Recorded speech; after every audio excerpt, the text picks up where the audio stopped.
Bellum Nation, how are we feeling today?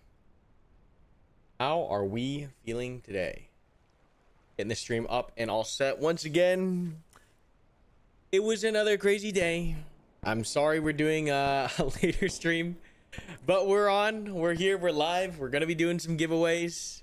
We're gonna be doing giveaways once again, just first come first serve basis. Maybe we'll do some pretty fun giveaways as well, where maybe we ask them questions and get some interactive keys out. We'll do some fun stuff today. Let's have some fun. But yeah, just me once again. Mushkil's out there leading the masses. Almost all of the devs that are currently online are in game playing, moderating, are active. It's just been all hands on deck. It's been a ton of fun. We have just seen so much. I can't say this enough. So much positive reception from everyone, and we are so happy that you guys are with us for this amazing milestone. You guys could not have made this milestone better for us all.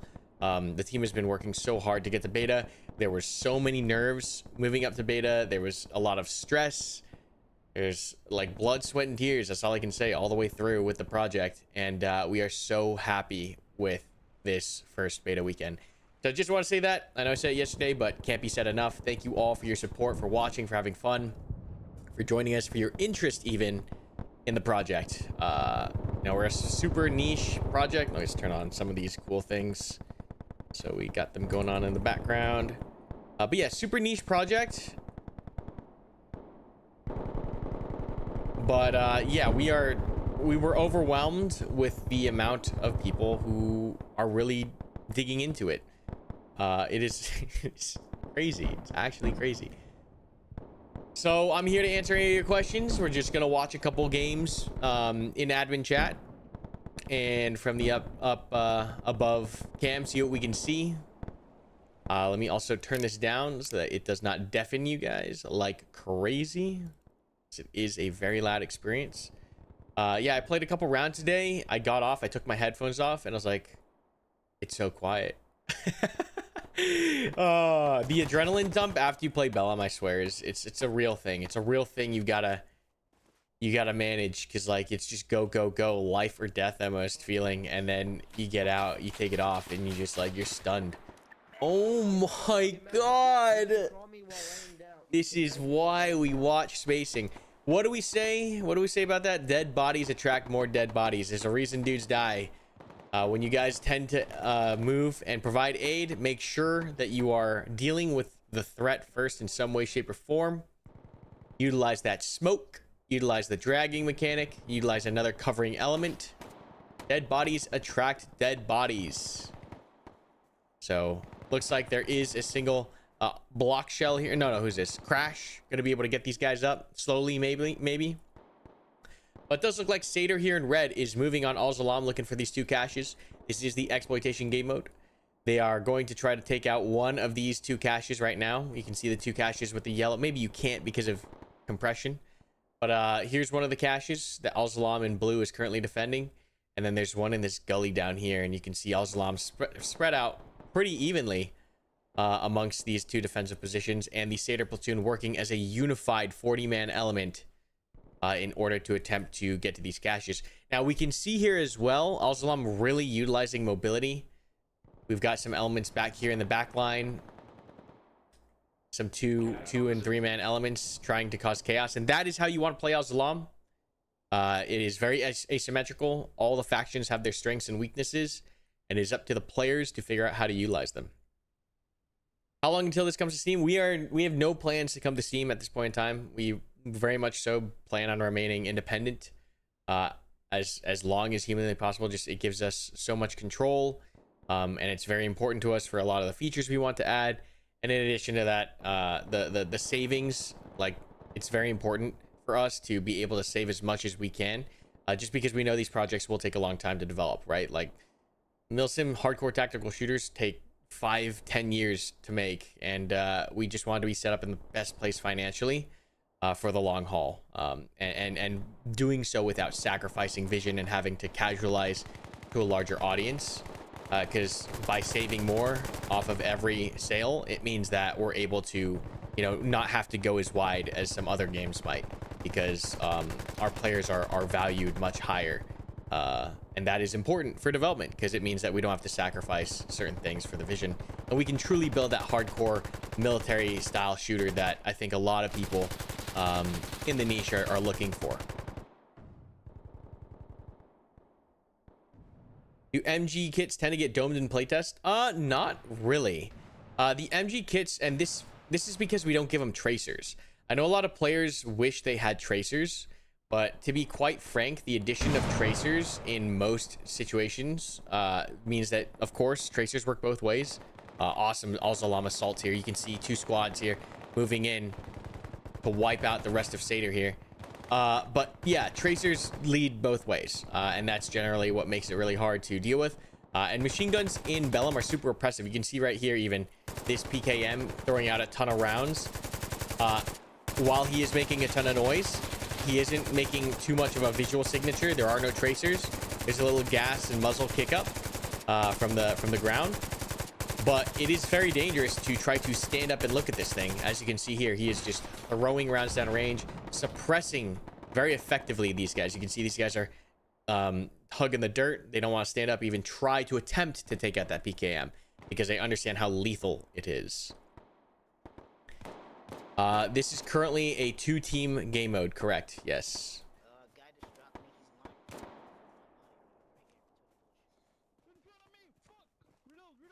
Oh my god, this guy's out of ammo. I don't know if you heard that. We could see I don't know if anyone caught that, a plate shot and then the ricochet off the plate shot. That was super crazy.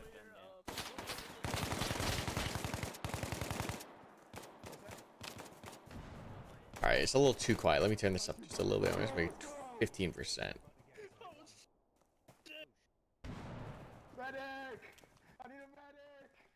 Oh my god, there's so much Al-Zalam here. It's gonna look like a full Seder platoon wipe.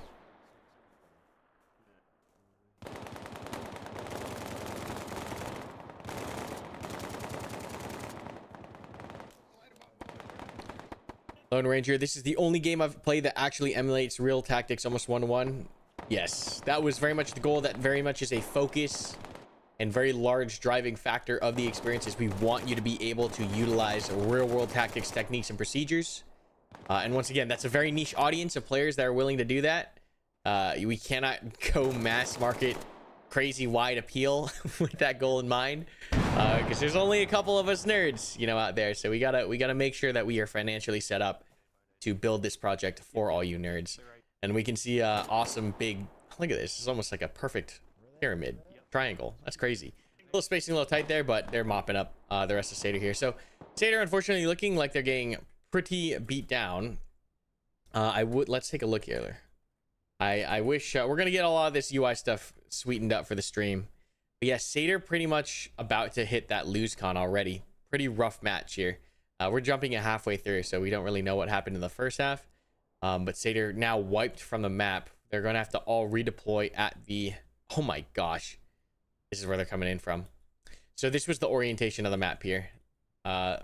Seder ended up on that side, and Al-Zalam was on this side. Caches went down in these 2 positions here, and Seder now coming in. It looks like that Seder was kind of caught out of rotation, and this is like a macro game thing just to teach. You know, there's 90% of our players this weekend are new, which is absolutely insane.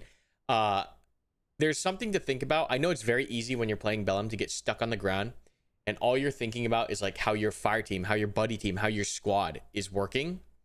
But one thing to note is that Bellum is truly a platoon shooter.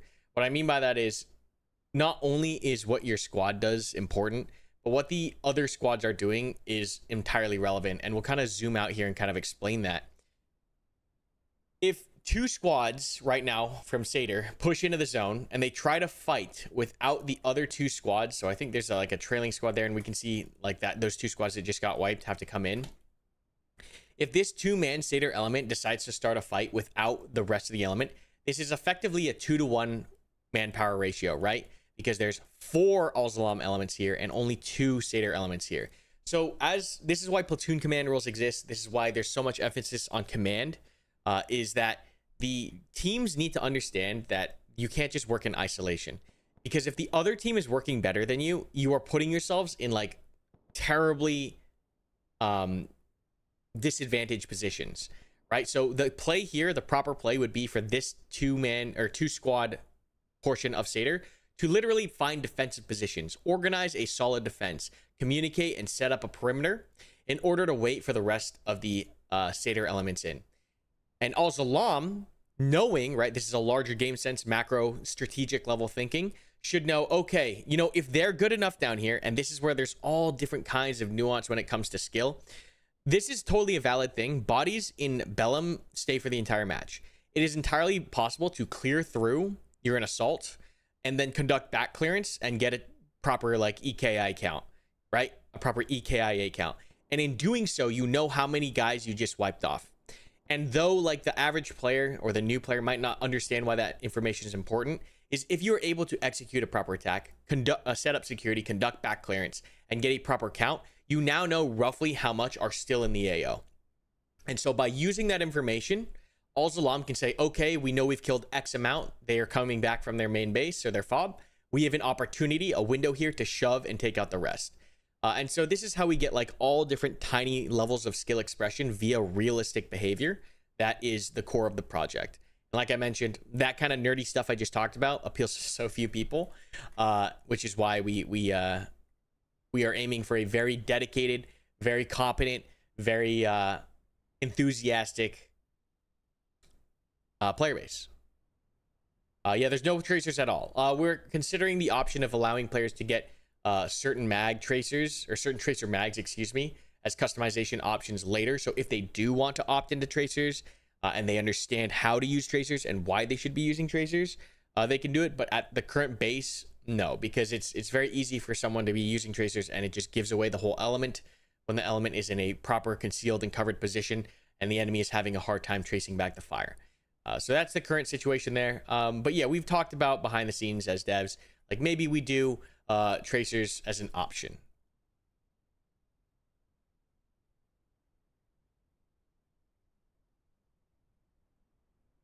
Any keys left? Yeah, we'll be doing the stream just got started, everyone. So we're going to be doing like, and I'm feeling good today. All right, I got sleep finally. Okay, Friday I was absolutely fried and we were putting out fires and we were running all over the place. Trying to get everything set up for the for the day, for the first day of the beta. But today I got some sleep. I got to chill a little bit. Everything's great. So I'm feeling charged. I don't know how late we'll go, but we'll do key giveaways throughout the stream. I plan to have a good fun time with you all tonight. And yeah, just rolling off the overwhelming response. Like I feel so energized off of that. I can't tell you how much all this positive energy is energizing the team itself as well. It literally feeds us. So I'm going to be here for quite a while tonight. We're going to be giving away some keys, talking with you guys, answering some questions, hopefully catching some awesome maneuvers, and just having fun. Okay. Yeah, the limited lives thing, very important to the experience. Once again, a very niche mechanic.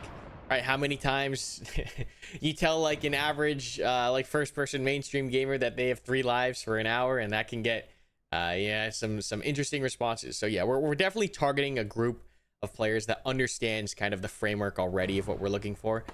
We don't really want to pull like a huge mainstream crazy big box vibe. Like we want to make sure that the community is tight knit and the quality of the matches is maintained, because that is very important to an experience like this, which is so heavily rooted in communication and teamwork, is that the community thrives, right? Truly does thrive. Not just grow in number, but thrives as far as, you know, behavior, as far as tactics and knowledge. That is very important to us because it does give you some pretty crazy matches. This weekend has been definitely rough, once again, with like 80 to 90% of the players being new, and you kind of see some like very soupy fights. What I mean by it is like it's just like one massive ball against another massive ball and they slam together, versus like in the alpha, if you go back and watch some broadcasts with a very competent player base, very veteran player base, you can see some really amazing, breathtaking platoon-scale maneuvers that I think should be played and should see the light of day. That stuff is very important to us. We don't just want this game to devolve into 2 teams just jamming into each other and duking it out and shooting it out. We really want there to be enough room and competency and coordination for the insane maneuvers we've seen previously. Excited for the giveaway. We're just gonna be giving them away, dropping them first come first serve in the chats, and then I think what we'll do is, if you're on Discord, we're gonna be opening up some cool question kind of giveaways. I'll ask like a question, and the first person to respond in that chat with the correct answer, I'll DM a key. So we'll do that system as well. And I say Discord just because like I don't want to do it via YouTube or Twitch chat because we're on both right now, and so I want to keep it super simple. So if you want to get prepped for the giveaways, join the Discord, discord.gg/playbellum, and have the launcher ready, your account made, where you can just paste in the key. Because we'll be doing both. We'll be doing first come first serve keys, and we'll be doing Discord question keys, just to keep it fun and light.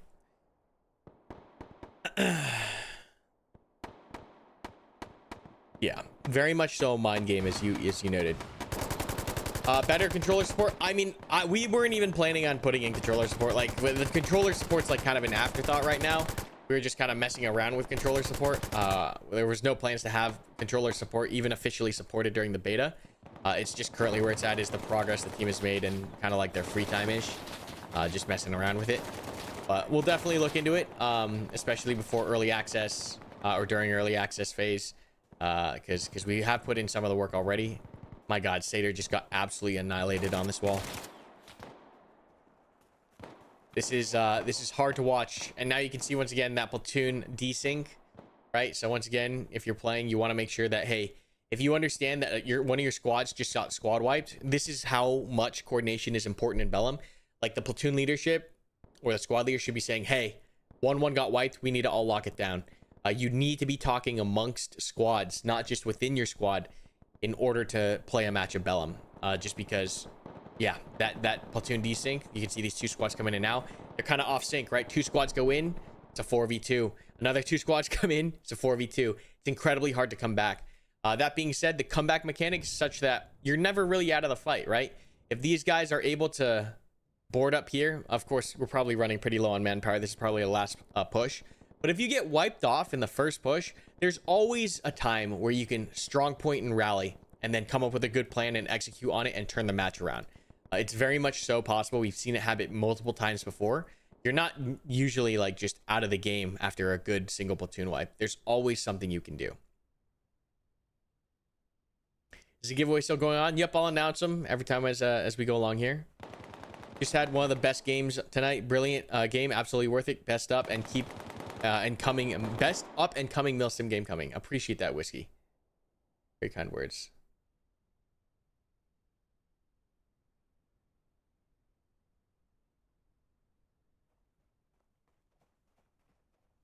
Yeah, it has been a good time. It has been a very good time.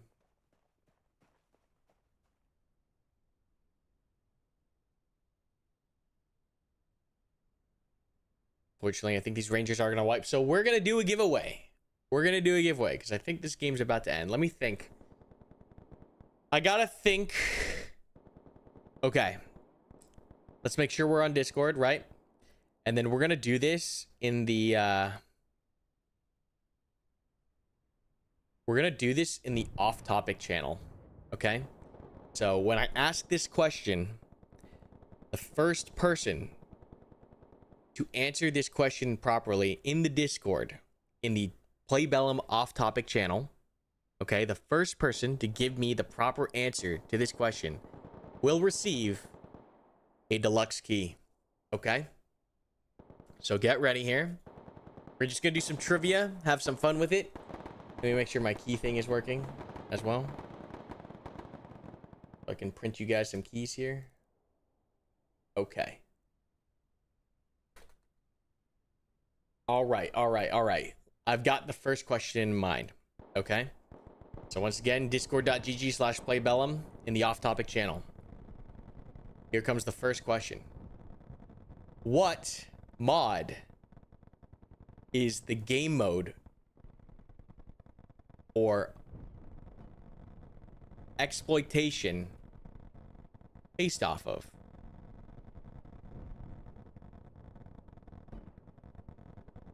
What mod? What mod? Insurgency is not the right answer.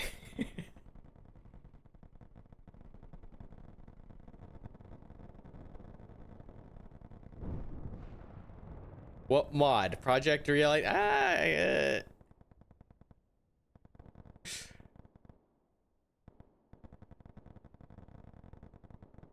Not quite. Not quite.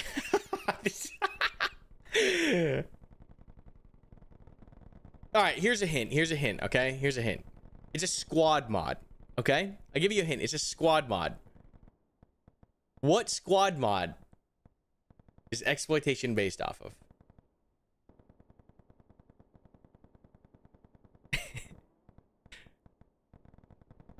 Ah, Alan got it. There we go. Congratulations. The answer was dynamic direction. This is fun. We'll do something. We'll do this. This is fun. All right, I'm having a good time with this. We'll do this. All right, Alan, I just DM'd you a key. Good work. Good work. Okay. All right. Good work. Good work. Okay, we're going to now do our two giveaways where we just drop them in chat. So first come, first serve. Gotta be quick, guys. Gotta be quick. You gotta be quick. All right. Have your Discord or have your launcher up. Have your account made. Be ready to put in the code. All right. I'm gonna give you guys a minute to do that as we load in. All right.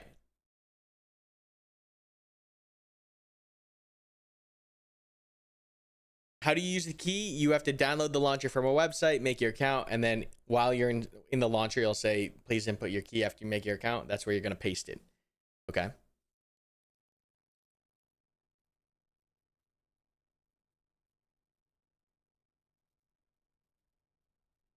How do you do what when it's down? Sorry. The launcher link is down. It shouldn't be down. If it's down for you, it's usually a browser issue. Let me double check on my end that it's not down. Yeah, it's not down. Use a different browser. I'm able to download the launcher. So I'll give you guys a minute just because of that. I'll give you guys a minute. Okay.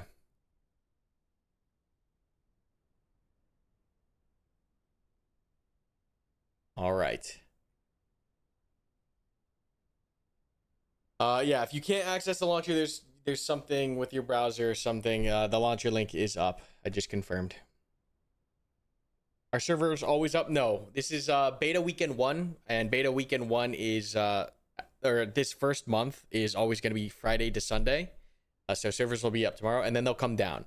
We do leave the training server up so people can like mess around, train, teach other people, and even kind of skirmish. Sometimes we have like skirmishes that are organized pop up. But for the most part, we don't, just because like there's bugs and we don't want to have people like continually playing with some like very odd bugs. Like it's just not what we want as a studio. That's not the quality we want people to be playing 24/7. So yeah, we keep the beta testing weekends to Friday to Sunday to ensure quality. And then next month it'll go Thursday through Sunday, and then we'll open it up all the way to 24/7 slowly over months. So that's the deal. That's how that is planned out. All right, and that's enough time. If you're too slow, too bad. Next key going in right now into YouTube. Here we go. Be fast. Good luck. Deluxe edition. Bop. And I'll give you guys a second there to redeem that key, and then we'll move over to Twitch. So if some of you guys, want to double dip, I ain't gonna stop you. Not gonna stop you. Hey, guys are fast. Guys are fast. Gotta get in there quick. Gotta get in there quick.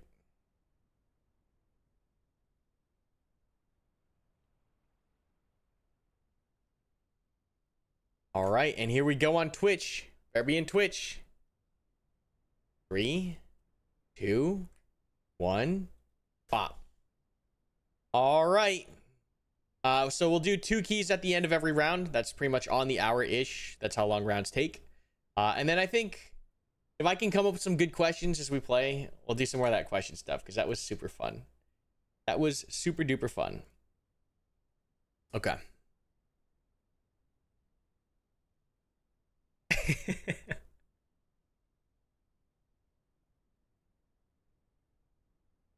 How many players are on right now? Let's see how many servers we've got up. We've got 1, 2, 3, 4, 5, 6, 7, 8 full servers. We've got a whole bunch of people in queue and a couple of people on the training servers.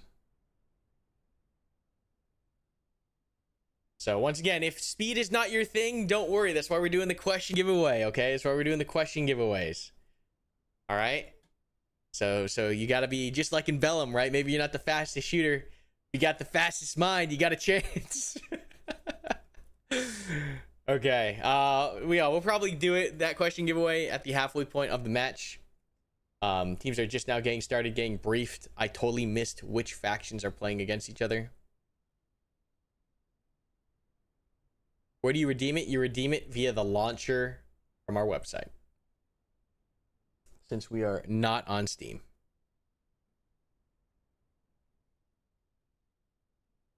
Gilbert got it. Congratulations, Gilbert. The fastest fingers in the West. Congratulations.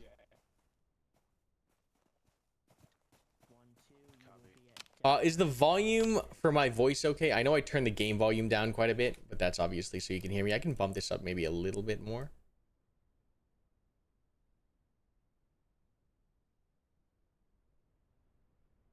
Volume is good. Fantastic. Okay. All right. Is there gear customization? Not at this current point in time. There will be gear customization and even progression at a certain point, but not currently. We are very much focused on the core gameplay mechanics of the experience. So it does look like we have Rangers here in blue. Positions? No. You can actually see quite a few of the devs here right now playing. Just super cool. Like this is very much a passion project from devs who like literally live and breathe the genre, and have been around playing these kinds of games for a very long time. And love playing these games themselves, you know. I'm sure even when you see some of your favorite streamers streaming this game over the weekend, you've heard some of the devs, you know, myself or Mooskle or even Cly or Gator or whoever not get in there and play. It's very important to me that the team plays and enjoys what they're playing. If there's ever an instance where they are not, or they have issues, obviously that is a problem. So it's important that, you know, the devs get in. And not only, you know, not to toot our own horns, okay? I like to think we devs are pretty good at our own game, okay? I pride myself in thinking that, hey, this is a game where the devs know how to, like, rip and roll. And I think that's important. So, super cool to see. Super cool to see.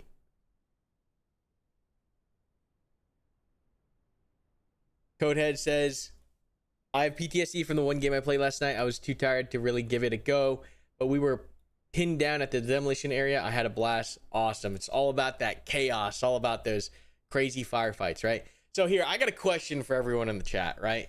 I got a question for everyone in the chat. After watching the trailer, or after playing Bellum, does the trailer for Bellum just make so much more sense? Isn't that wild? Isn't that wild? That's another thing I'm super proud of, is like, I know a lot of people, the first time they watch it, if they've never played the game, it's like, oh, this looks like a really generic like trailer of like Rangers shooting stuff up. But then when you go back after you've played the game, you'll go, oh my god, that's literally the game. Isn't that crazy? Like it's that we put a lot of work into making sure that the trailer was representative of the game. And the funny thing is it just looks so authentic, looks so like Hollywood, looks so, not Hollywood I should say, but looks so, it looks too good to be true, right, in a sense. And of course it's like pre-rendered and it's using mocap and whatnot, but like the situation seems like so, oh, typical trailer, but it's just, that's just the game, guys. Right? That's just the game. You play the game and you're like, the trailer makes so much sense. It's actually crazy. Yeah, it's been a blast. It has been a blast. Do we know how far the drone can go?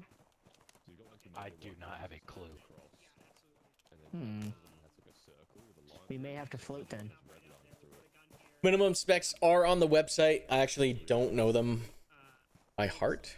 Can you hear enemy comms? No, you cannot. We think that teamwork and coordination, right, and communication is the name of the game. And we find that cross-team communication VoIP hinders that. It actually encourages you to not communicate. And that is no bueno for our experience. That's not what we want. We have a very specific game in mind, and that is the decision we went with.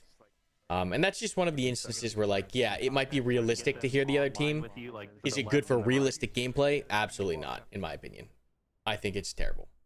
There's nothing worse when I play a realistic game and I'm playing as, you know, a foreign faction, and I ask if someone's friendly, and someone responds in perfect English, yes, it's friendly, comes through the door, it's not friendly.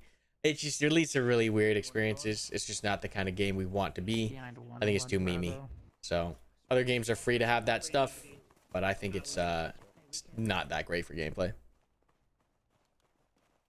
Grims, I just want to say I have 12 games under my belt, and this is the most authentic gunfights, and the limited lives are so nice. I bought 2 support editions to help you guys out as much as I can. I do have one question: blood, gore, more of it?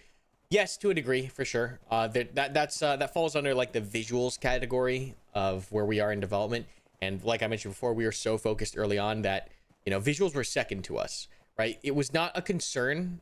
Like, it was important that the game looked like good and decent, right, and entertaining. But it was not a concern of ours off rip in development, especially during alpha and beta, to have the best looking game out there. Like, that is not the top priority for us. It is important that the game at this current stage of development meets a baseline quality. But like, I'm not happy with a lot of the visuals in the game, whether it's the animations or not. I shouldn't say not happy, but I don't consider them finished or anywhere near finished, because we got the baseline in, but the core focus of a lot of the beginning of development was purely on actual functionality, systems, and foundation. Like, that is what we wanted to focus on. That was super important to us, more so than spending resources and time on making the game look the best. Because if the game looks the best and we spent all that time and money, but the core gameplay fell short, I would not be happy. So yeah, blood and gore and all those nice visual things, those are all going to be expanded on, improved, added. It's just, we're a very gameplay first centric studio, very much so a gameplay first centric studio.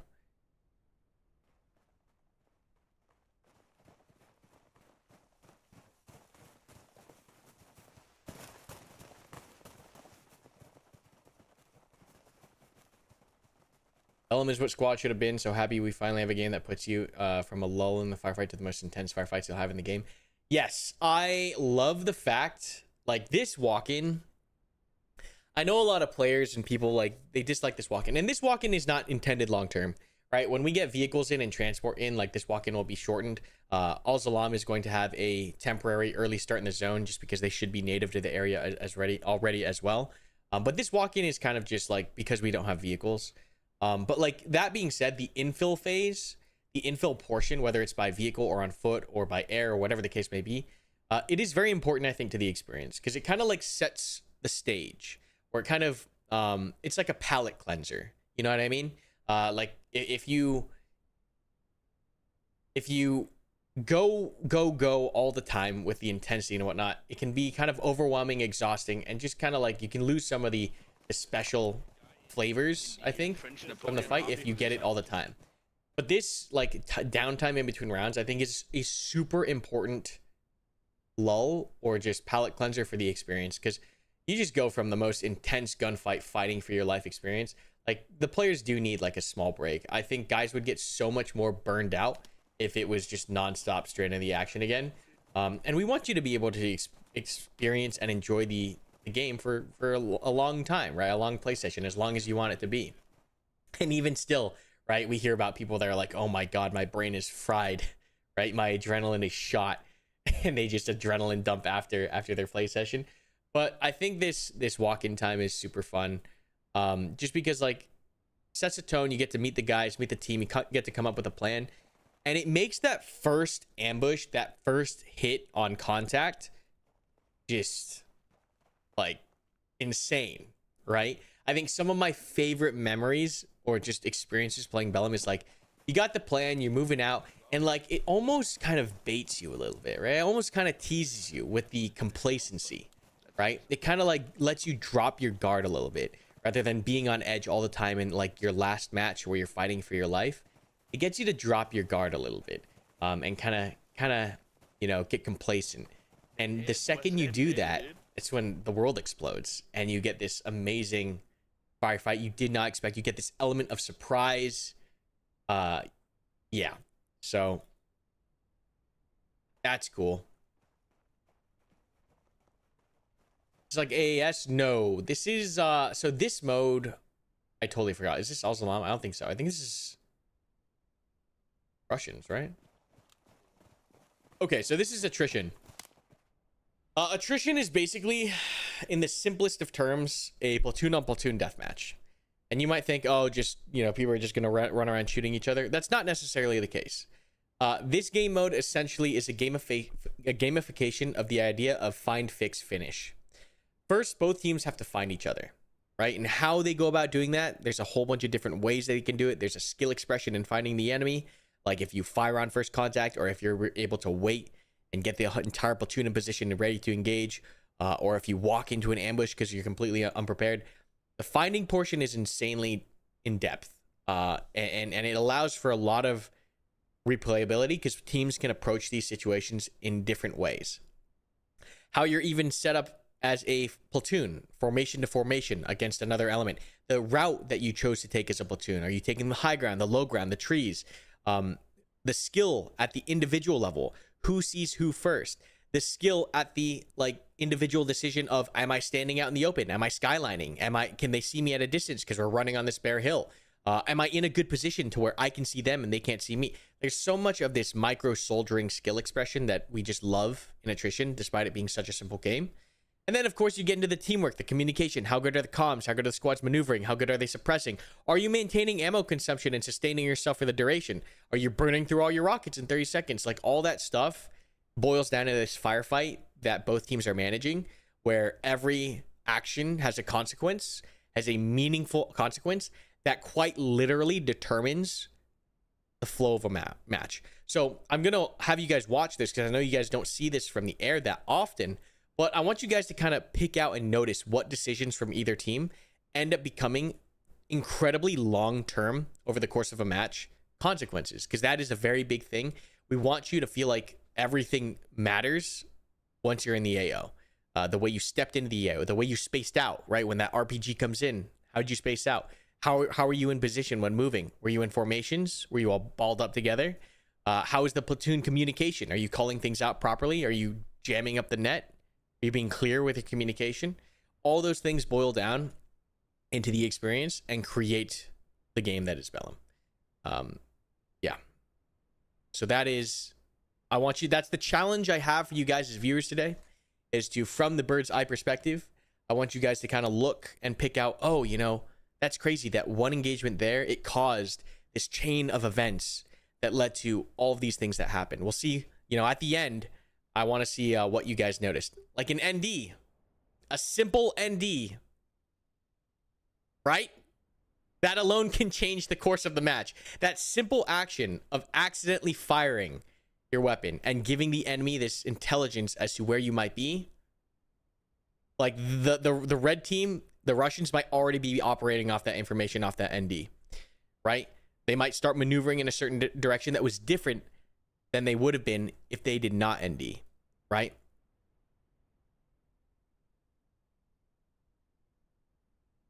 So let's continue seeing what plays out and how every decision matters. This decision to move into this tree line, squad leader at the front. We'll see if that ends up mattering. Or maybe the squad leader goes down too fast and no commands or clear order or direction is given. These are semi-experienced players, I'd say. I recognize a lot of names on this server.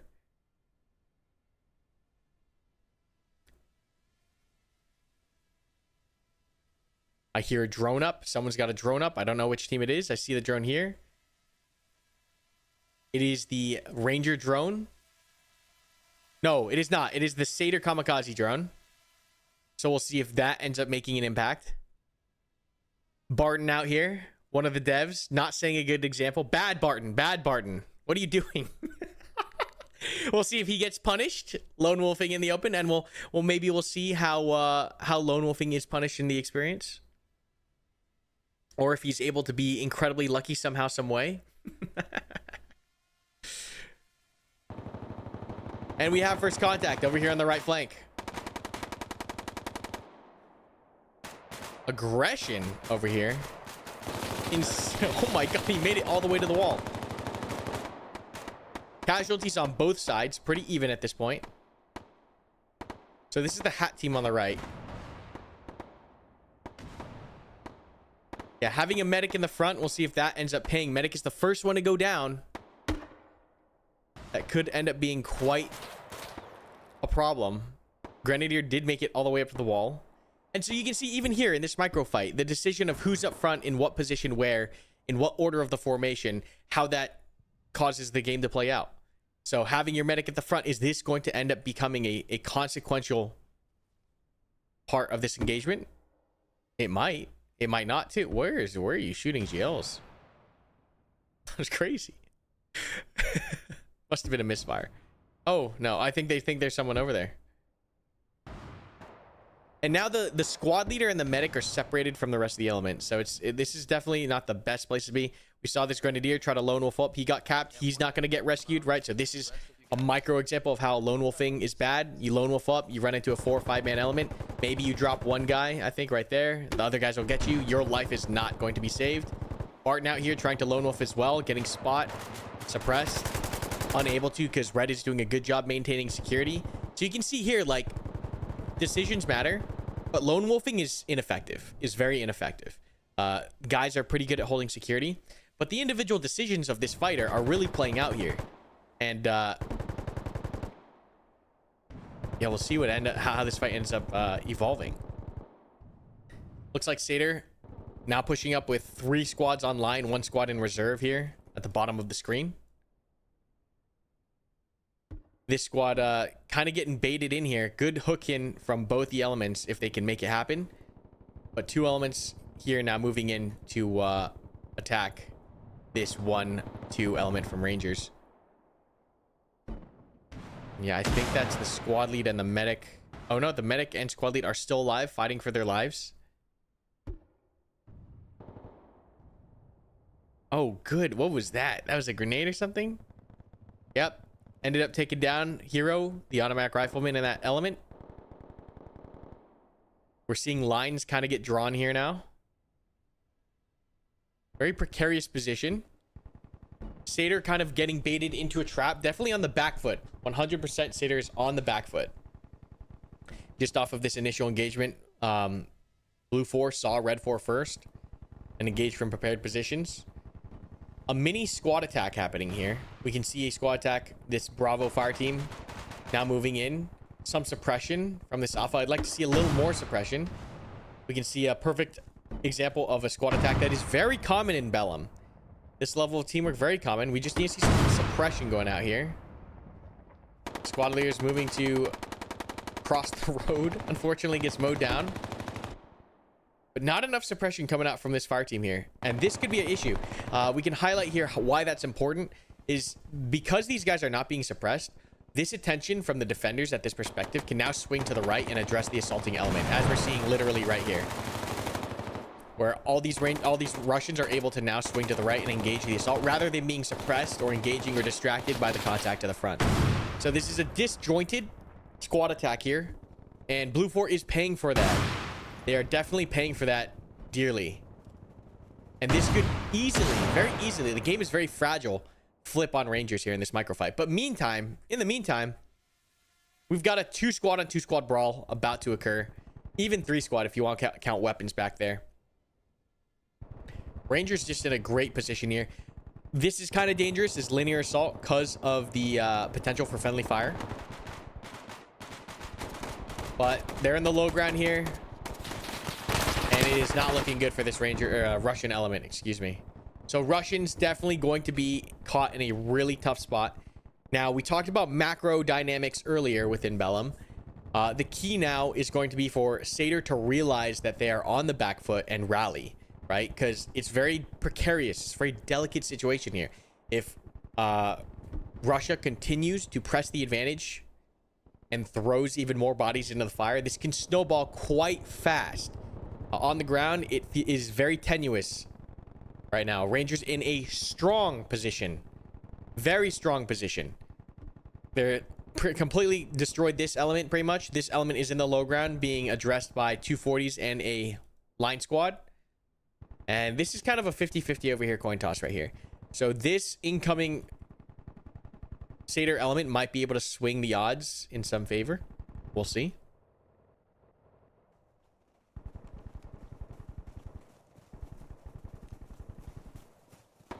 See, they're painting the picture on the ground. Remember, we're cheating, right? Because we have all the highlights on. We can see everything.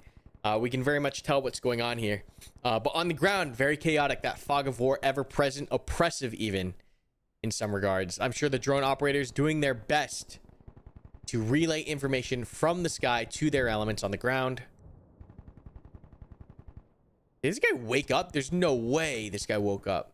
No, he didn't. Okay. So Rangers almost throwing this advantage away, right? On a very poorly executed squad attack. And now they've dice rolled this into a 50-50 engagement. This is now an even engagement over here between these two squads. Rangers had the advantage. We can see that suppressive fire from the PKM. Oppressive. Forcing these Rangers back.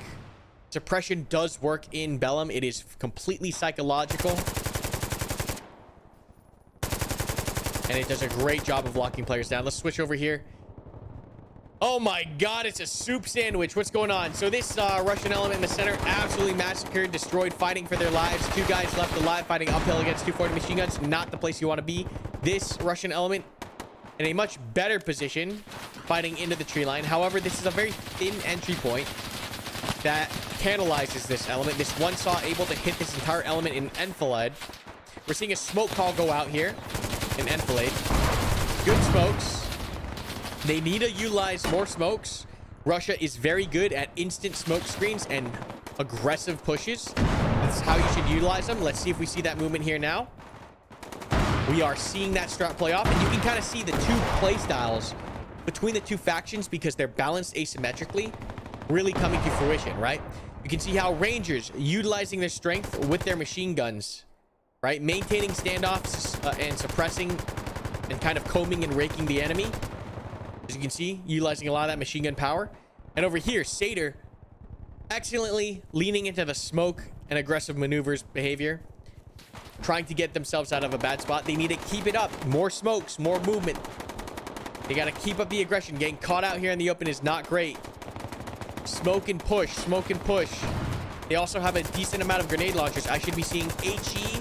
I should be seeing smokes go into this thing like no one's business, just because of how we're positioned here out in the open. Whether that leads to a forward assault into the tree line or out of it. So we'll see if Satyr figures that out, but this is not where you want to be, caught prone in a flat open area here.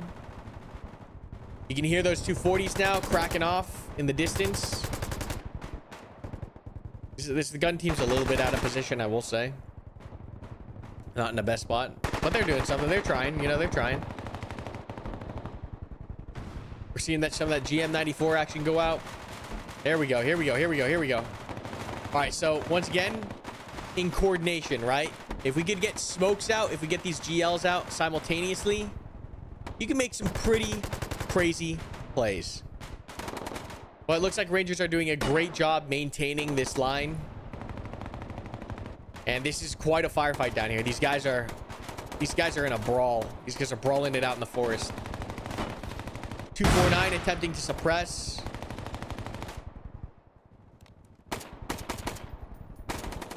But yeah, this is just a firefight now. It's gonna come down to who can execute better. This hat team getting around on the flank. This element already chewed up from the front. Not the best place to be. And Rangers is just working their problems. It looks like this match has turned into very much a squad on squad kind of fight, which does happen, right? Sometimes games of Bellum, you end up with this kind of dynamic where one squad's engaging, one squad's engaging, one squad's engaging, and these isolated fights. Sometimes you end up with all the platoon here and all the platoon here, and it's one massive brawl. Those are super fun, by the way. Some of my favorite types of fights. It is nice to get flavor though. Like you get different flavors. You get sometimes that massive platoon brawl, which you see a lot on Kambori because how that map is built. And sometimes you get this kind of squad on squad engagement stuff, which allows for a little more tactical freedom because there's less eyes on the sectors and a little bit more freedom to maneuver. Oh, Bezu, hello. My friend, my old friend. How have you been? I will say that's another cool thing that I have. You can probably hear the smile on my face right now. There are so many people that I've seen, whether it's in the Discord or on the servers or reaching out to me in DMs from like the old school tactical shooter days of like squad or like years ago, right? When like I think back to like the golden age of tactical shooters. There's so many of the same names that I'm seeing like come out of retirement and like hop back into the scene just because Bellum seems interesting to them. And that is a very special, very personal note, I know, but like it is very cool to see the players that I used to play with reinvigorated, or just reinterested in the genre at the very least. It's a super cool feeling. It's a super cool feeling. There will be cast call-ins. There will be mortar support. Those are planned. There are drones in currently already. We'll see if we can hear one around. They're very limited. There's only one drone operator per team to keep things manageable and not insane.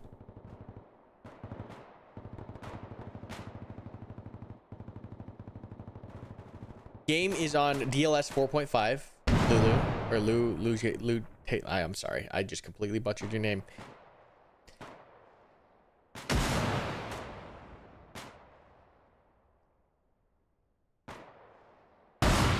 Wait, this is not Twitch chat. Oh my god, I'm so cooked. Hold on.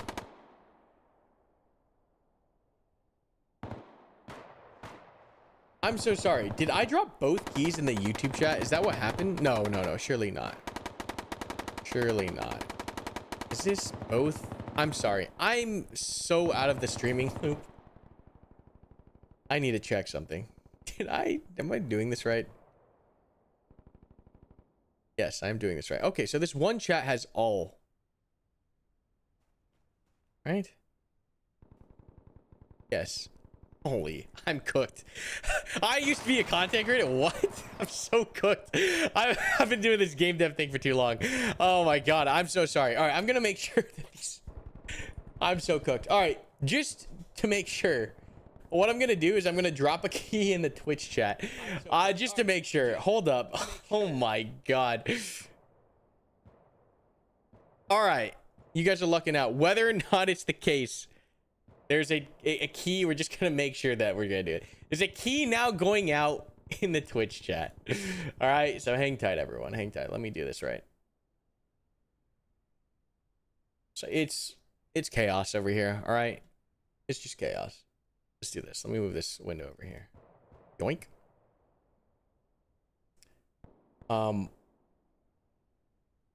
Okay. How do I do this? How do we do this? Like this. Okay. So Twitch, here's your giveaway key. Once again, gotta be fast. Fingers on the keyboard. Ready to click. Ready to copy paste. Launcher. Downloaded. Account. Made. Game key section. Ready to receive. Okay? Giving you 1 minute to do that.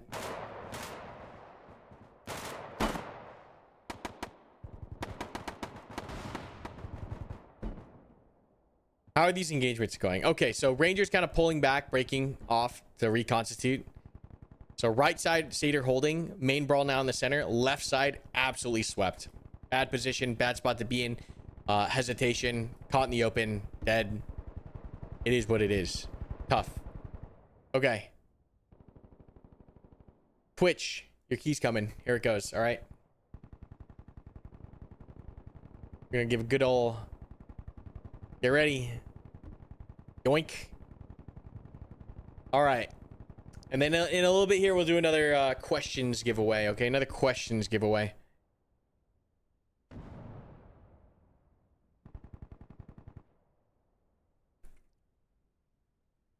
So don't worry if you're not fast. Hopefully, you know the answer to the next giveaway question. I'm going to think on that for the next minute here. What we're going to ask.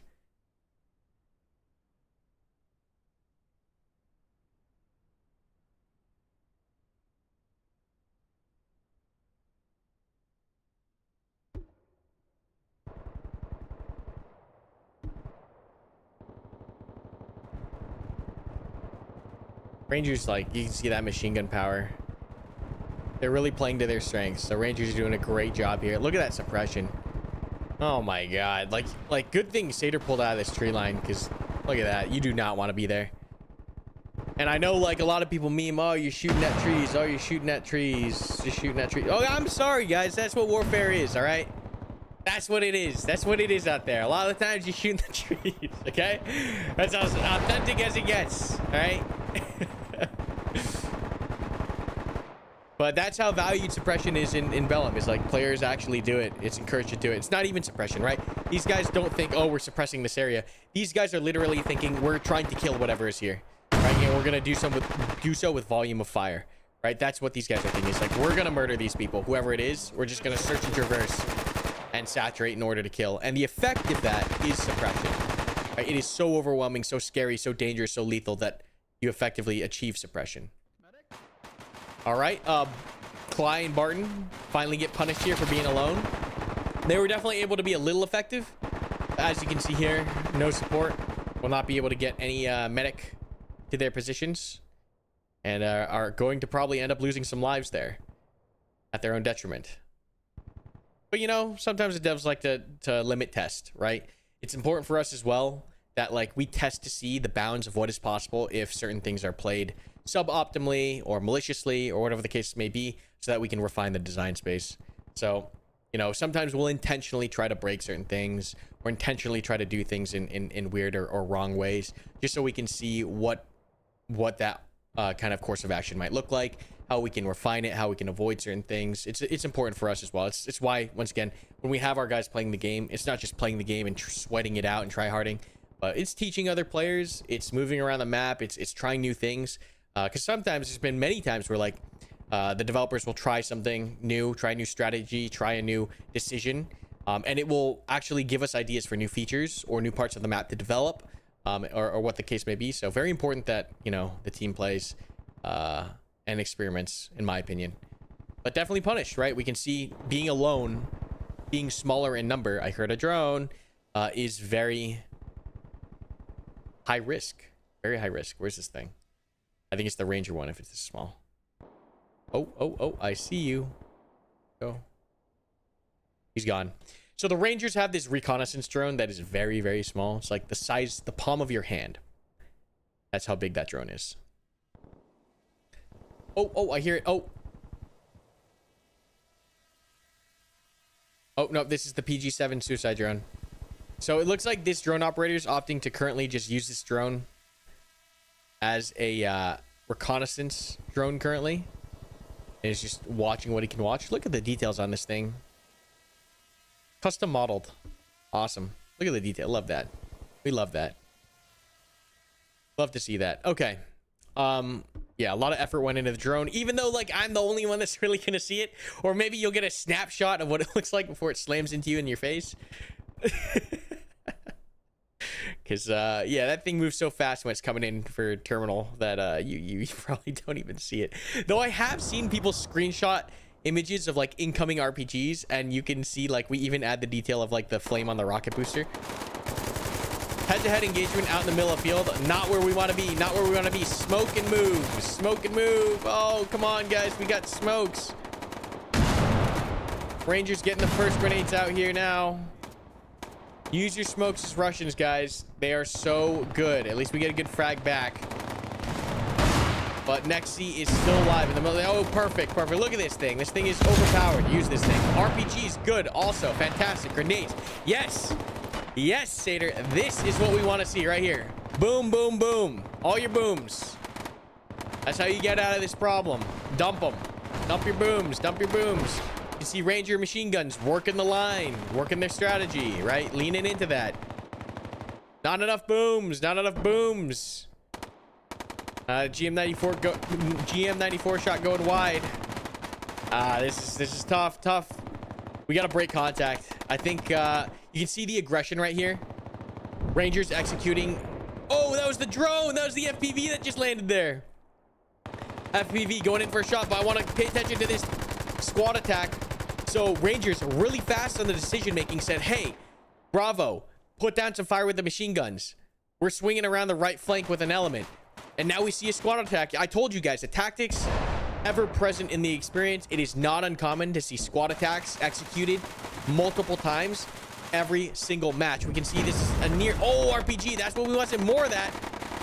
And now once again, we need to see that suppression ramp up on that side. We saw this mistake happen earlier where the assault ended up going in and there was not enough suppression. PKM now turning around, able to engage the assaulting element without being distracted to the front, and is devastating. Good grenades here to counteract that. But I think this ranger element in combination with that FPV, I think that FPV and that RPG decimated the base of fire element, relieving enough pressure to counter or to defend against this attack and allow Red 4 to retreat. So like, just break down how crazy this one fight was, right? And all the small things that led up to how this fight kind of played out and how teams are maneuvering in the end state of this engagement.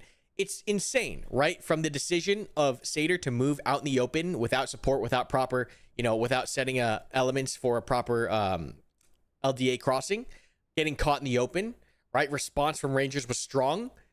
Good machine gun fire to rake and suppress. Not enough smokes and frags to get the Satyr out of the open fast enough. Some casualties accrued. Rangers see the casualties, take the initiative, say, hey, machine gun fire, suppress, throw the flanking element around. We're gonna shift left and through. However, Satyr finally rallying back. RPG shot goes out, lands on the AR. FPV from the drone operator somewhere in the back line sees this fight, sees where he can, where that drone operator can help, throws the drone in, takes out some more on the SBF, relieves enough pressure for the machine gunner here and everything to orient in this direction instead of the front, stalls long enough for the rest of the element to get out. Like, holy cinema. My hands are in the air like the meme. Cinema. Actual cinema. It is insane. It is insane. Like, just thinking that the drone operator was up there and he was like, I can help this fight. I can help these guys right now. And doing it in conjunction with whatever maneuver these guys were making simultaneously. Cinema. Cinema. And so Rangers are now in a good spot. There's still some skirmishing over here. These guys have been in it in this one squad on squad firefight for the past, how many minutes have we been in this match? Rest of the Satyr element, we talked about it last time. Rally, right? Regroup, reorganize, get your ducks in a row, figure it out. You have the time and space to do so. So we see Rangers kind of rallying. They're getting their guys back up. Very good stuff. Very good stuff. What's happening in my mouse? Okay, we're all good. And let's take a look at what's been going on. These guys in their own freaking world fighting right now. No casualties on the Ranger side. They're kind of set up in a good spot, but there is an AT team in the back line there. This is not where we want to be. I'm pretty sure this squad is like, just don't let them see us, please, dear God. Because if they get spotted here, this is an island. You are not leaving in any direction, and these guys have perfect high ground. I'm pretty sure these guys are just trying to wait it out. Maybe, they're utilizing this team here to draw attention and distract, and using team tactics in that way. That would be sick. Let's see if that's what happens. If these guys open up, we see a response in this way, and then we see Satyr use that opportunity to pull out. Doesn't look like Rangers are taking the bait, though. Oh, there are a couple casualties, actually. There are actually a couple casualties. So we'll keep an eye on that, but it's kind of going slow here. We see Satyr platoon organized and strong. Love it. Love it. We don't see elements moving in piecemeal. They've talked on the command comms, I would imagine. They've organized themselves in order to adjust to the current situation. Fantastic. Absolutely fantastic. And we're kind of in like a middle. Oh, I missed it, guys. Big movement on the right. Satyr using aggression. They used that small opportunity where there are casualties, where these guys, it kind of worked out that way. These guys engaged from the rear, took this guy out, caused a distraction, also eliminated a guy in the flank security here. Now flooding in. Love to see it. Coordinated together. And now the squad pushing in to finish off these Rangers here. Satyr has an opportunity to close out this right side flank. They have the numbers. Rangers are in the worst possible position for this. Backs against the cliff. And the tables have turned. We just talked about the tables turning. They have now turned. Machine gun fire is excellent. It's still anyone's game, right? Rangers can still turn this fight around. We see how oppressive machine guns are in the experience. They are very effective. Rangers doing a great job with the frags. Create some time and space. Maybe open up an opportunity to squirt out. This is a great response to a flank. Lots of frags on either side. Look at this. This is the right way to push someone off your flank immediately. This is the right way to just slap that hand away and say, hey, no, get back. Give us some space. And just from that aggressive, overwhelming response, you can see that psychological suppression at play here. Satyr easing off the gas. And Rangers with that response, this is why it's so important, I think, for you guys to kind of see this perspective. With that aggressive response from Rangers, look at the space and time that they've given themselves to potentially get themselves out of this sticky situation. Right? And it was a coordinated effort. Multiple frags simultaneously. Machine guns raking the cornfield. Causing just enough casualties, just enough danger, just enough fear. That Satyr has said, like, okay, not worth it. We're backing up. It's so good. It's so good. We got to be careful here now. So another element is coming into play with this engagement, with all these munitions, is the use of ammunition, right? You got to be careful now. Now we got to think, right? Okay, we got the first engagement out. Now we just got to sustain. We got to use the proper amount of ammunition so we don't run out while we're fighting this here. Because the last thing now you want is like these guys to run out of their frags and rounds and not be able to hold off the second coordinated assault. So that's another little skill expression there. Is like, okay, do we need to be shooting this much? Do we need to be throwing this many grenades? Do we need to be shooting this many rockets? Because they don't know how long they're going to be here. Satyr could push in any second. It's looking like Satyr is opting to back off. And just that decision from these Rangers to make that aggressive response to that ambush on the rear. Brilliant. You can see that happen right here. React to near contact. Frag out. Mag dump. Why it's useful. In a video game. On day 2 of beta. Crazy. I hear a lot of gunshots in the back. Let's go check it out. Holy, what is happening over here? Rangers setting up a platoon attack. I hear 240s set up in this position. I definitely hear at least 240s. They are now suppressing and raking where the Satyr platoon is. Assault element on the left flank coming down the tree line. Satyr attempting to canalize this element coming through. It is a good spot to do so. It is a good ambush position. Ranger elements in the low ground. Hard fight coming down the hill here. This is anyone's engagement on this flank. Satyr even doing a great job with right flank security, making sure that nothing sneaks in on this side. And it looks like something is definitely trying to.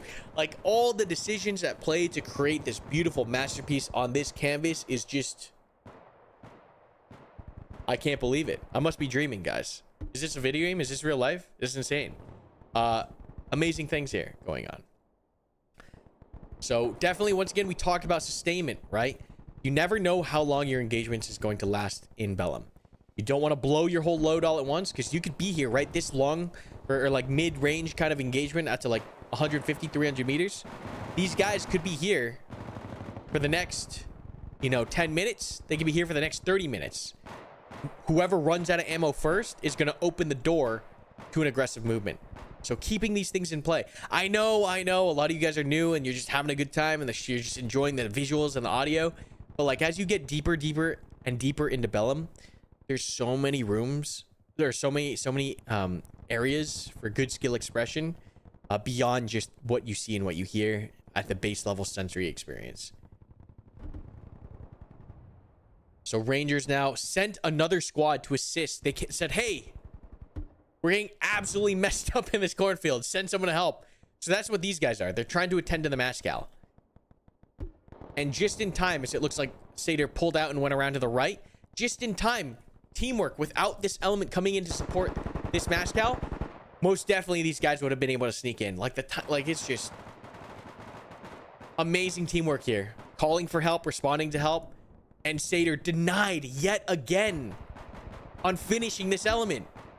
Yet again. You can hear those 240s. They're working it, right? Machine gun math. Makes sense in Bellum. You're counting the rounds, you're counting the bursts, you're counting your duration. You going rapid, you going sustain, what's the deal? How long are we gonna be here? How long do we think assault's gonna take? Oh, but good responses. Looks like that MG team did finally get spotted. RPGs and GM94s on that machine gun, suppressing and essentially killing the AG there. Good response from Satyr. That's, yeah, look at the power of those GLs. You just don't. Oh my god, look at that. Yeah, hell yeah, that's what we like to see. Some friendly fire going on. It happens. He realized, he's like, oh, I shot myself. Like, oh, aggressive play from Satyr here, realizing that they pushed those guns off, right? They felt it. Sending an element up now to try to take some ground here. Look at that. Whoever's on that GL is killing it. All right, a little overkill, guys. Oh, this is frags. That's what it is. It's hand frags. So a little overkill. So once again, we talked about usage of equipment. Sometimes you just gotta feel it out. You gotta be smart, right? You gotta think. One of the things I can tell you guys as squad leaders here, right? Just because I've been in this spot many a time, is you have to feel the firefight, right? It's very intuitive. You have to feel like, how many guns am I hearing? What's their fire rate like feeling like? Are they shooting back at us? Are they shooting to the left or the right? And then you can get a sense of how much to use. It's very primal in that sense. It's like you just get a vibe of the firefight, a flavor of it. And Ranger's great job here, saving this element. Satyr has to break contact 2v1 here. And this Ranger element, we talked about it, right? Sustaining. You don't know how long you're going to be here. Well, we looked over here, what, 10 minutes ago? And we're still in this fight. PKM on the right flank now. Perfect oblique angle. We're just going to sit here and just kind of enjoy this for a minute. Just enjoy the symphony of all the gunfire.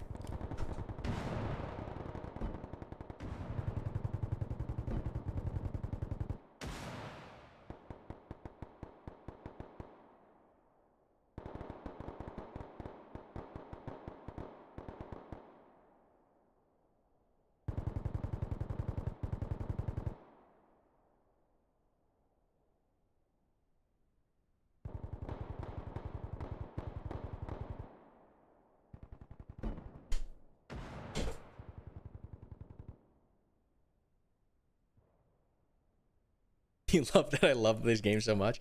Yeah, this is my dream game, dude. We are so happy at the studio to be building our dream game. It is a privilege, an absolute privilege. What's happening down here? Joe, look slightly. Mascal. Yeah, keep looking that way. Chaos, despair. They're trying to And so we talked about feeling that lull, right? As a squad leader. Satyr elements, Satyr leadership here. Feeling that lull. You feel it. You feel it on the ground. You get a sense of if you're winning or losing a fight. And they're taking that lull to advance. And once again, they got to be careful on the advance. Like, look at this spacing, right? Will this spacing matter? Will this spacing end up costing this assault? You're kind of tight here. And once again, spacing is not just important for grenades, but just raking machine gun fire, right? If you are all lined up, that is the worst. That's why we get online, right? That's why that tactic is a thing. Get online so you don't just all get mowed down in one burst.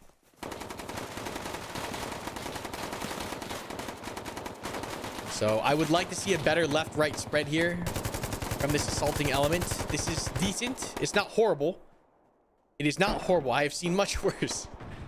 But come on, let's use our frags. Use our GLs. Let's go. This is the time to do it. Yeah, there we go. There we go. That's what we want to see. Oh, he's loading it. He's loading it. He wants to do it. Just shoot. Just shoot. Just do it. Come on. Where are we going? Why are we advancing with it out? Oh, God.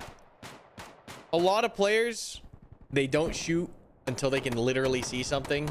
In Bellum, that is not always an advantage afforded to you. Sometimes you are just gonna have to shoot into the bushes, right? Because like if you wait too long, you might just walk into the face of a rifleman holding a sector. Sometimes you just got to use that volume of fire, man.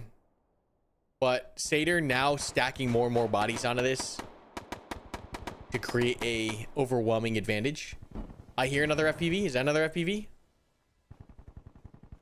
Where's this thing? It's all the way up here? No, it's down here. Or is it the Ranger drone? No. It's the PG. We'll see if this drone strike is able to work in coordination with the assault effort.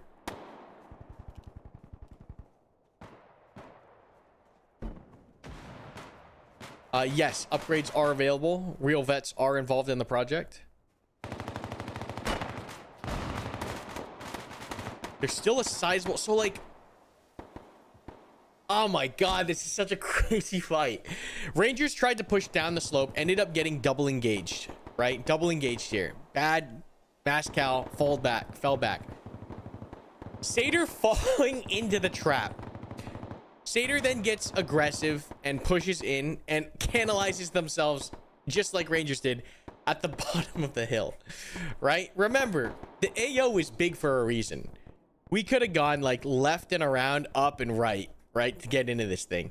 But now Rangers have their own opportunity here to turn the table with Satyr trying this treacherous assault uphill. Will it happen? I don't know. I don't know if there's enough Rangers here to effectively repel this. That's what we like to see. So PKM pushing out suppression. Smoke's going out. Aggression. If you're gonna be aggressive, right? Think about that. If you're gonna be aggressive, be aggressive. Don't just walk up aggressively. Don't just walk towards them menacingly, right? If you're gonna be aggressive, be aggressive. Here we go. That's what we like to see. Good smokes, good fire. Yes, very good. We'll see if they're gonna be able to overrun the top here. Cover. Get ready. Oh, a lot of these guys are down. It's just two guys here. This should be an easy dub. But you never know. Uphill fight can be incredibly costly.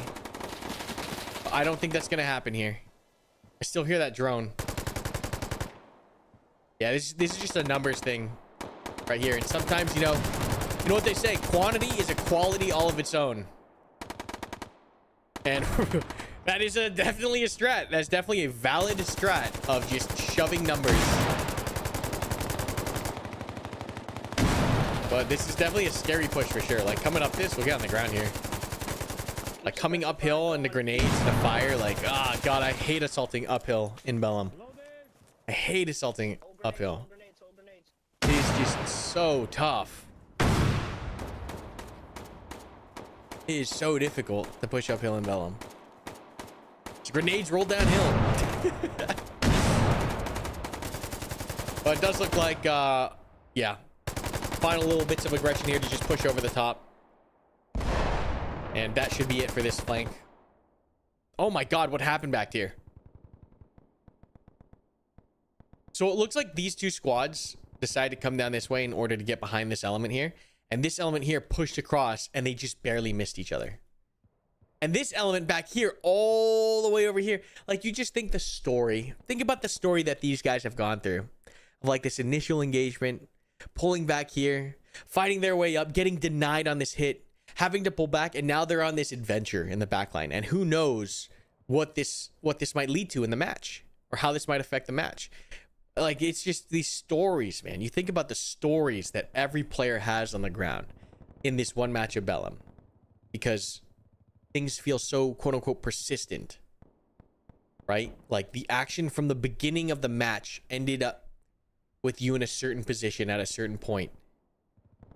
And those were a result not of the game mode or the game telling you where to go, but of the decisions and communication you guys made as a team. Overwhelming numbers here. Absolutely disgusting amount of suppressive fire from Satyr right here. This is what we want to see. Good aggression, good explosions, and just trying to shred through. I think Satyr was just like, you know, we're just gonna start shoving numbers front, and just through sheer firepower destroy Ranger elements. That was a direct impact. And that guy ate every single one of those fragmentations. And you can just see like the overwhelming machine gun fire, the overwhelming GL fire. Like even these guys don't see this element. I guarantee you that there's no way that Satyr sees these guys, right? There's so much shadows, so many foliage. There's no way. But volume of fire, you can see it even happening now with these machine guns, right? These two machine guns using volume of fire to rake the Satyr platoon.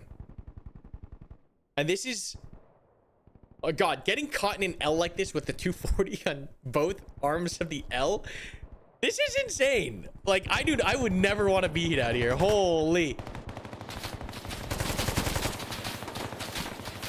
You can just see how effective this one machine gunner is in suppressing this entire element for the most part. One single machine gun suppressing. And these guys are now pinned. And then we have an off angle here from the rear. This one not as effective, actually. This hill is actually, this slope is very, is not allowing for much. But this mask out here is gonna be, it's gonna be tough. Actually, this isn't the best spot to be, but we have a pinch. We just, In fact, not the best spot to be with your back to the open. It is a horrible feeling. It's like having your back. It's like that scene in 300, you know, where they're like kicking them off the cliff. That's what this feels like when you play it. Like that's very much what it feels like. Is you're getting pushed into the ocean. Because these guys have nowhere to maneuver, and you just have this wave of Spartans just shoving you. It is a terrifying feeling. It is a very scary, terrifying feeling. Oh, good. But still, you can't just run around haplessly. Satyr kind of throwing this assault, right? There's always something you can do. You know, it comes down to individual actions, and right now, Rangers did a great job repelling this, despite having their backs to the wall. The game ends after a certain amount of manpower or lives have been lost, like a certain percentage. So that percentage currently is 40% for either team. And this Satyr element, once again, we see another squad attack, right? Suppressing element, base of fire, assault now coming through left or right. That's what, 3 that we've seen? Not counting the other squad attacks that we haven't seen. And this is one server out of how many full servers? Like, tactics are the name of the game. It is what we are all about. Shoot, move, communicate. And that is going to destroy this weapons squad, or this gun team. Rangers now working up behind Satyr here.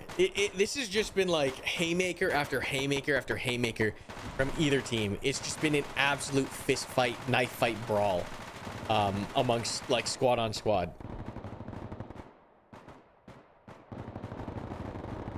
Like there's just so much action going on right now. What's the score looking like? We can take a look. Satyr is definitely losing by like 20%. Satyr is Satyr's lost 20% more manpower than Rangers. But once again, it's manpower based. There's always a way that Satyr can rally, come back, and kill to get back into the match. And it might be happening right now. Maybe this Ranger element oversteps.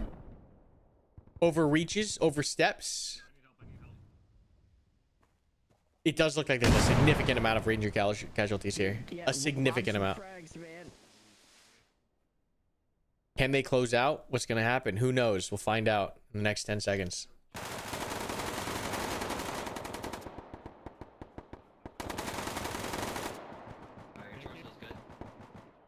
These guys are in frag grenade range.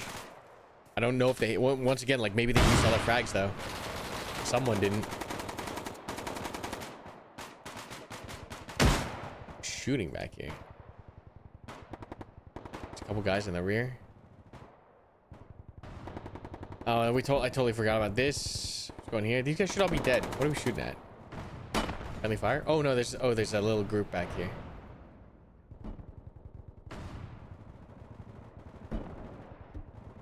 Oh, that was a gross one. Oh, that was just short. These are just short. You can see that frag pattern. That's a GM94. Yeah, and once again, Barton and Clyde trying to do some work as a two-man gun team, but going up against a squad, I don't know how successful that's gonna get. Meanwhile, Satyr finding another gun team. That's another gun team that they found. Rangers getting spread pretty thin. There is an opportunity for Satyr to come back into this game. I totally, wholeheartedly believe that. How did this go? Rangers holding on, back to the wall. It's so delicate down there. Like, like watching it from stream does not do it justice. Like how it feels on the ground. Like a single decision can swing a firefight, right? It can, or a single instance of luck, or a single good call or maneuver from a squad. It's so delicate down there, and so everyone is always so ramped and amped because they understand the stakes.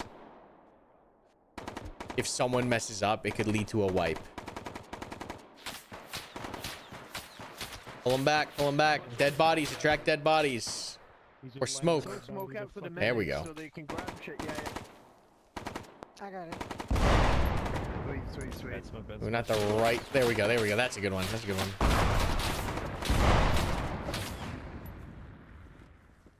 What the fuck is this room shaped Yes, like that? yes. Good smokes, good smokes. There we go, there we go. Good stuff, good stuff, good stuff, good stuff, good stuff.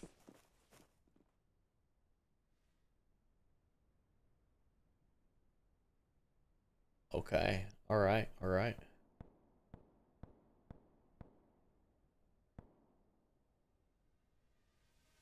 Oh, oh. Our drone buddy's back. I need a highlight on the drone for sure. Oh, is this the Ranger one? No. Still the Satyr drone. You guys putting in work. I've not heard the Ranger drone anywhere.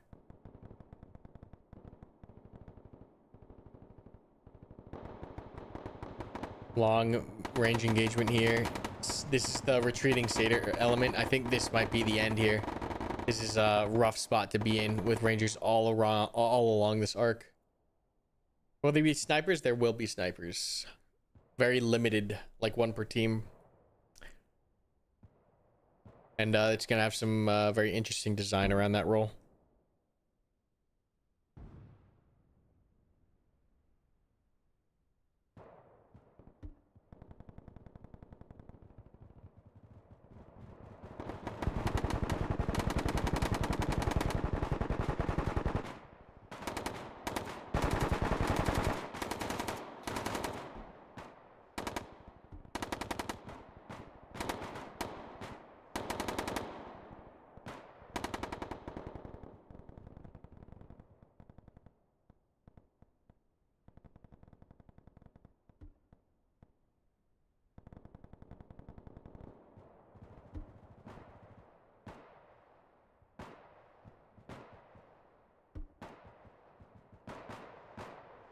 This gun team trying to make something work here. We'll see what happens.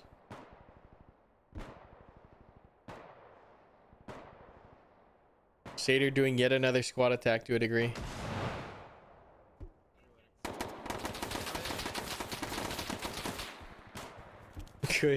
Good stuff here.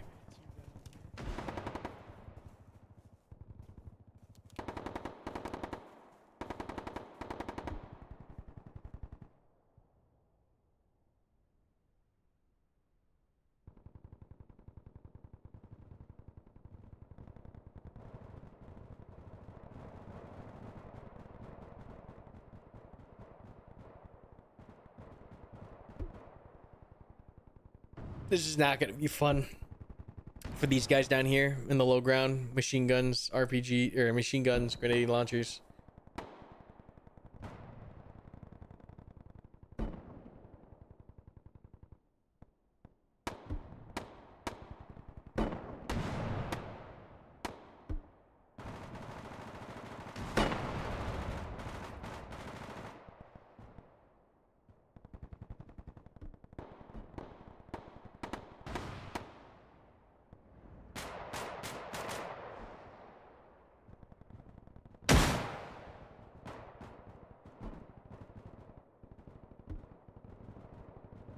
Like, just think of the chaos down there.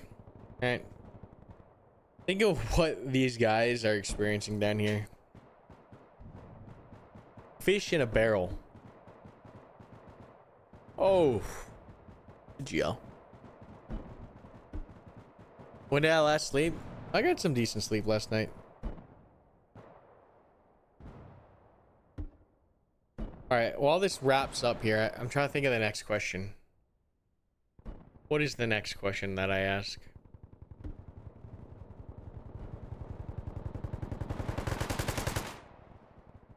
What's some trivia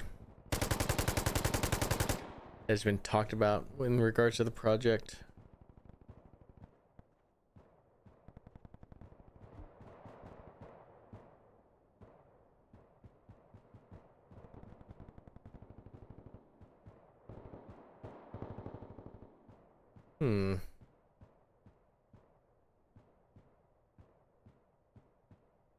I'm trying to think of not just like military questions, but like of like Studio Bellum specific questions.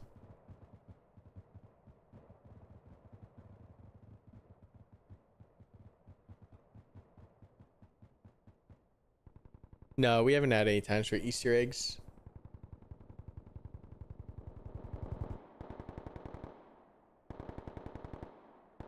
Night maps will come with time. It's just very hard to balance in a PvP environment because people will gamma cheat, or like the asymmetrical nature of the game makes it very difficult as well.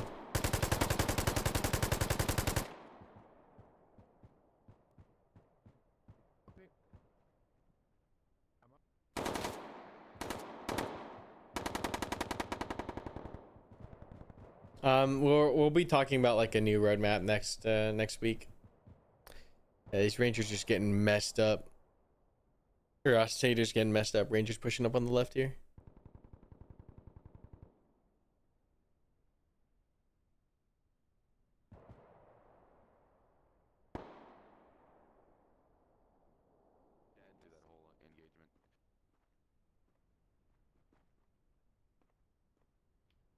Yep, that's gonna be clean up there for that Ranger element. So Satyr did end up wiping those guys out.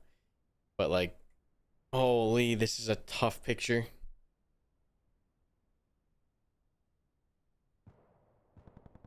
Is there a way to help the project in any other way than financially? Just supporting. You know, talk about it, share it with your friends. How long have I been playing milsims? 10 years. 10 years I've been milsim gaming. A lot of the guys at the studio as well. 10-ish years. It's been a long journey for a lot of us. A very long journey. All of our hopes, all of our dreams poured into this project. Things we want to see, things we want to do. A lot of energy and passion behind it.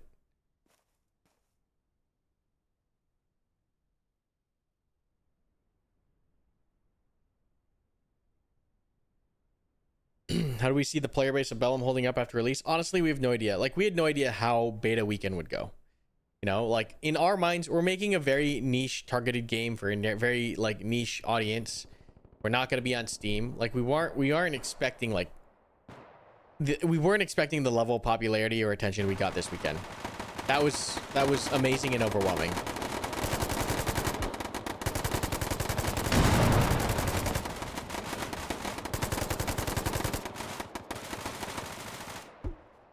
God, Satyr got caught out in the open so often this match. It's tough. Very tough. Yeah, that seems to be, yeah, that's the timer goes out. Satyr's gonna have that W. Can't imagine the list of things we want to add. Yeah, the list is... Yeah. Yep. All right, we're gonna do our next key here. Found this game through Lyric earlier. Oh yeah, no, that was, bro. The fact that Lyric streamed our game, our off Steam niche military simulation game, was insane. We were like, what's happening? It was an at every ping in the Discord for the devs. Emergency. Yeah, that was insane. Much love. Yeah, that was, we were not expecting that. Like, it's, yeah, it's crazy. We were like, sound the alarms. All right, but yeah, gonna do our 2 key giveaway, one on Twitch, one on YouTube. Fastest fingers, first come, first serve. You know the deal. And then after this, we'll do a questions giveaway. But everyone, prepare yourselves. Just again, make sure you have the launcher from playbellum.com. Make sure you have your account. Make sure you're ready to copy and paste the key into that entry area. We're gonna be doing YouTube first. My YouTubers, stand by. Once again, launcher downloaded, account made, code ready to receive.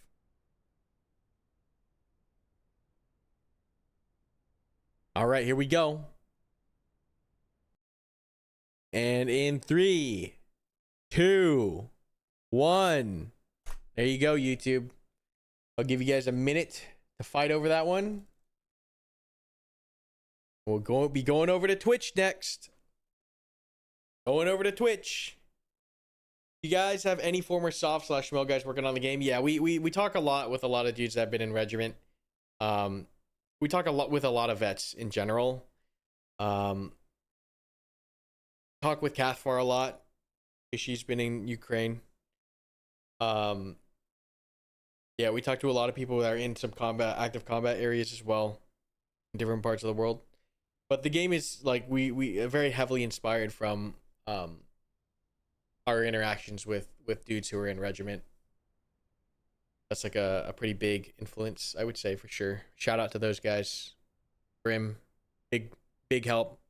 Grim, controlled pairs, big help. Awesome dude. Savage. Justin Red. I don't want to list all too many names out because I know there's just gonna be too many names that I'm not gonna be able to name everyone. But yeah, a lot of dudes. All right, Twitch, here we go. Launcher ready. Dropping key in 3, 2, 1. Pop.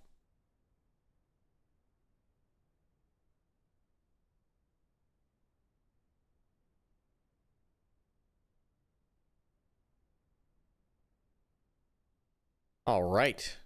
Next match. Do I like this AO? This was a fun one. I had a very interesting match on this AO today.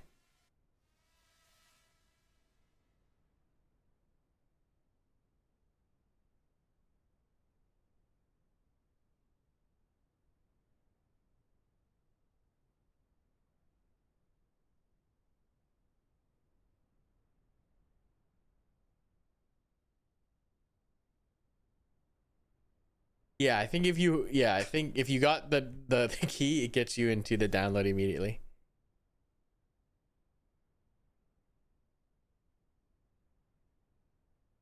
Yeah, we'll be doing a questions giveaway. We'll say after staging ends. I gotta come up with a good question. I keep getting distracted.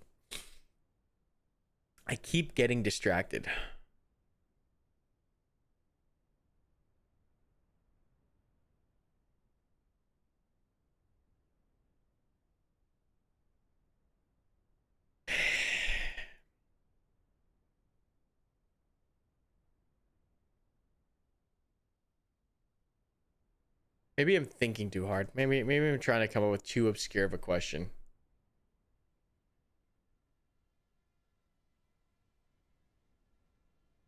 Hmm.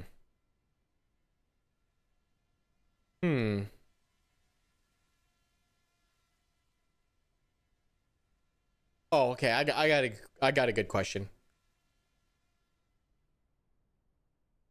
I got a good question. All right, I know what I'm gonna ask.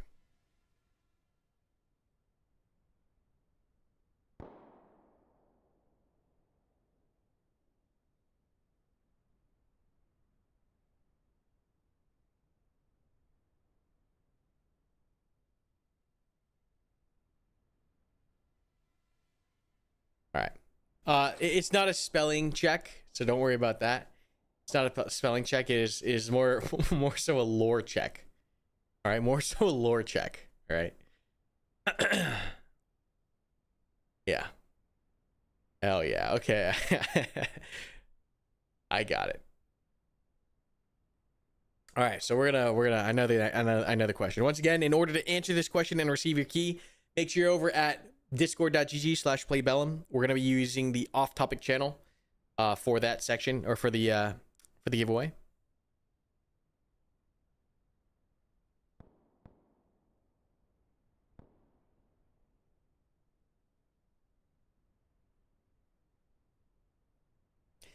But we're moving on to an attrition match here. So this is the third round we've watched today.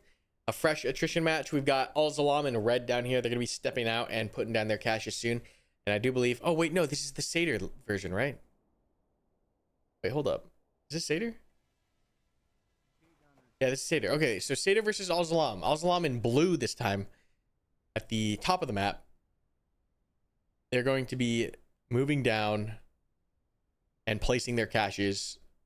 Seder is going to have to penetrate into the area of operation and search to destroy those caches.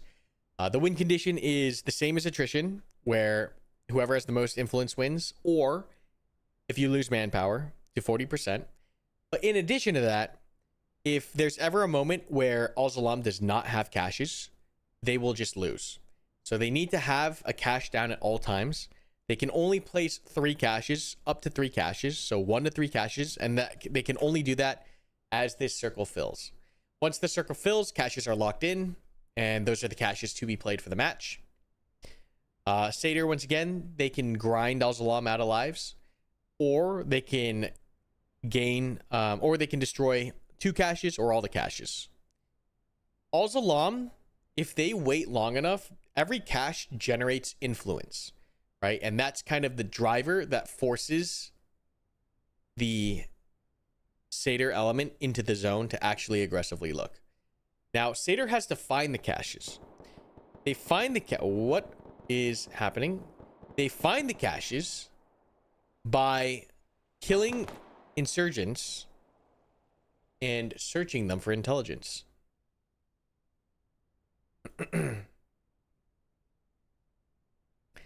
Our friendly fire system is kind of unique in that if you are near a leader, our team leader, squad leader, whatever the case may be, it is reflected to you.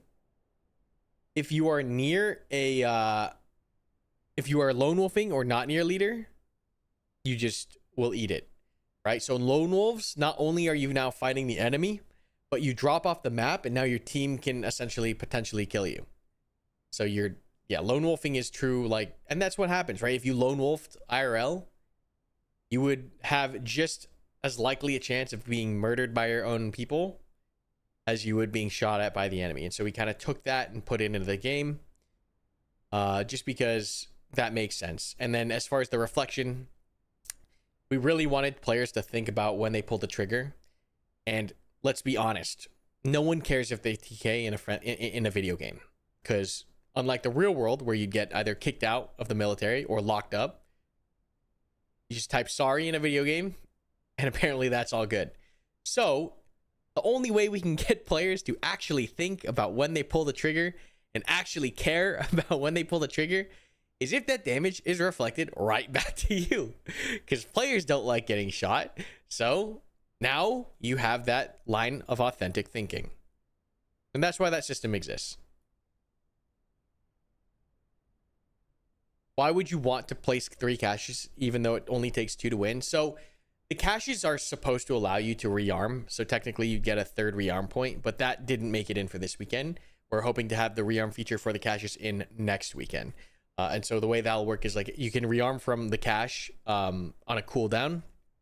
And so as Al-Zalam, which makes sense, it's an ammo cache. You'll go out, you'll fight your skirmishing or delaying actions. You'll be able to dump your load and come back to the cache, rearm, and come back out. And so having the 3rd cache means that you might be able to put another cache closer, and it might depend, MET-TC dependent on where you put that cache, whether that's on a hill or maybe it's in a building that you're using to harass. Like it could be like there's plenty of reasons.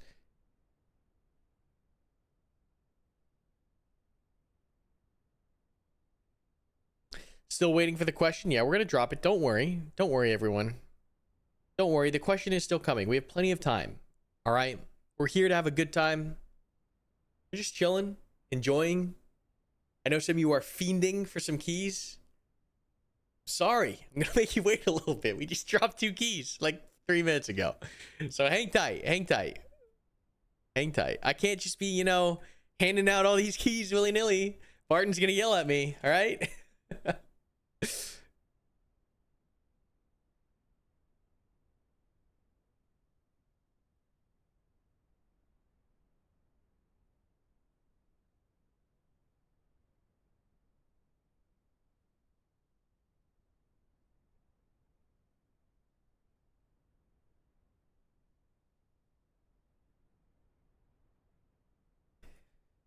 Do regular forces get some way to resupply if AZ gets it? No. And that's because regular forces get essentially like 1.5 times the ammo to begin with. They have body armor, you're right, they have all these other advantages. Later on when vehicles come, like that will be a thing that they can do, is use the vehicles. But yeah, there's we want ammo to be very much thought of this limited resource. I think some experiences give you too much ammo. And it just leads to really wonky decision making or unconsequential gameplay. And so like when you step off from the main base as the conventional force, we want you to really think about how you use and what you use, right? Well, or what you have and how you use it, right? And how much of it you do end up using. Because that is like a very important part of warfare that we think should be properly represented in the experience. And I know people think that like, oh, you know, you can always just redeploy, but like redeploying costs you a life. Like it is a very big decision. And like, we're kind of okay with you making that decision of like, okay, do we just eat the manpower loss to get the ammo? Because that is still like a resource, a very dramatic resource exchange. It's not the best. There's better ways to do it once we have more features in game of resupplying or sustaining players. But for now, it's like, it's okay. It's all right. Hey, Skills. Game is fire. Highly recommend it to everyone. I'm glad, man. I honestly knew, like, I'll be real, okay? We knew we had something unique and different. Like, we just knew based of how we were test playing and how, like, how the gunplay felt and how the firefights felt, like, played. Like, we just knew it was unique. But to see everyone say that it's, like, amazing and, like, the best thing that they've played, like, that blew us away. Because we knew what we had was different. Because a lot of the decisions we make, like, if it was a conventional shooter, you'd be, like, scratching your head. Like, there's so much friction in the experience that, like, a normal FPS game does not have. Like, not seeing your friendlies or doing this long walking or, like, only having limited lives. Like, you'd think, like, for a normal shoot, like, that is super niche. That's, like, a lot of friction. There's a lot of rules. It's a lot. It's not clear. It's not sanded down. It's very, like, obtuse in certain ways. But we knew that the game felt unique. The fact that it is appealing to so many people is amazing. And we cannot thank you guys enough for your attention and support thus far. It is fantastic. All right. I'm feeling like a little bit of a question giveaway, okay? So once again, be in the Discord, discord.gg/playbellum, the off-topic channel, okay? The off-topic channel of our Discord. I'm going to ask a question. Now, this question isn't going to have like a simple one-shot answer. I'm going to just let you guys know that from the start. So, the first person that gets it correct enough, I will give the key to. Now, it might be a little subjective, but hey, that's just how we're going to do this one, all right?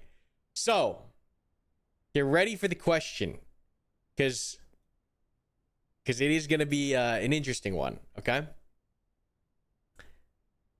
What was the first ever piece of media shared about Bellum? What was it? Describe it. And where was it posted? This is for the lore boys. This is for the real ones that have been here from day one. Let's see if there's any in the chat. What was it? What was the content of that post?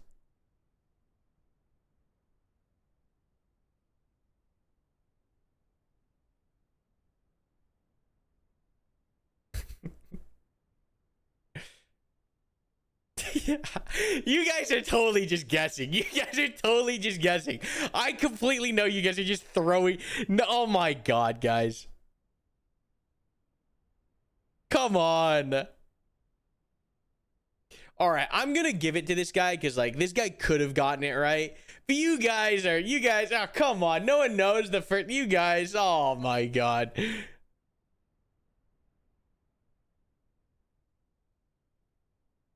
Okay, I'm gonna give it to this guy.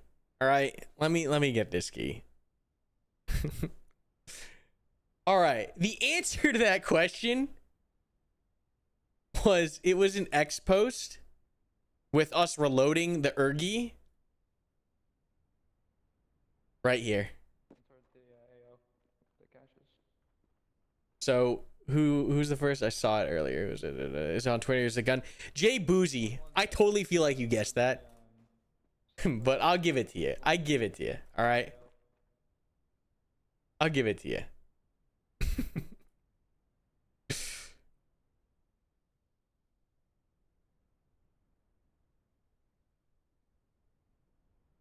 No, the YouTube video was not the first thing. The YouTube video was not the first thing. The first thing we showed was like this GIF of the Ergi reloading right here for like 3 seconds.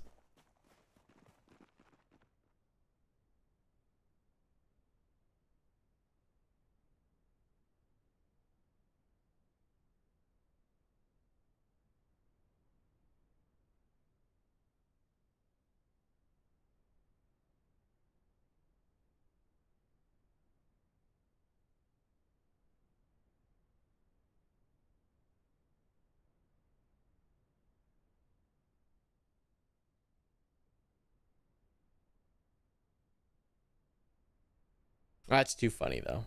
You guys are hilarious. You guys are hilarious. All right, what's going on with this match? Al-Salam setting up their defense. We got a good line going up here. We got one cache in the warehouse to the south here. Another cache on the high hill. This hill is like such a baited position. I've been on this hill so many times and like it feels like a good spot because you can like it's a bait because you go up here and you're like, we can see the town from here. This is the hill. And then you turn around and you're like, oh, there's a bigger hill behind us. And then you start getting shot at from every direction along the ridge. And you're like, okay, we're getting off this thing. But like you get up here, Satyr, sometimes there's rangers and you're like, okay, this is a great overwatch position. We got good cover. We're looking at the village. We're engaging contacts in the windows. And then you just start getting chewed up right in the butt.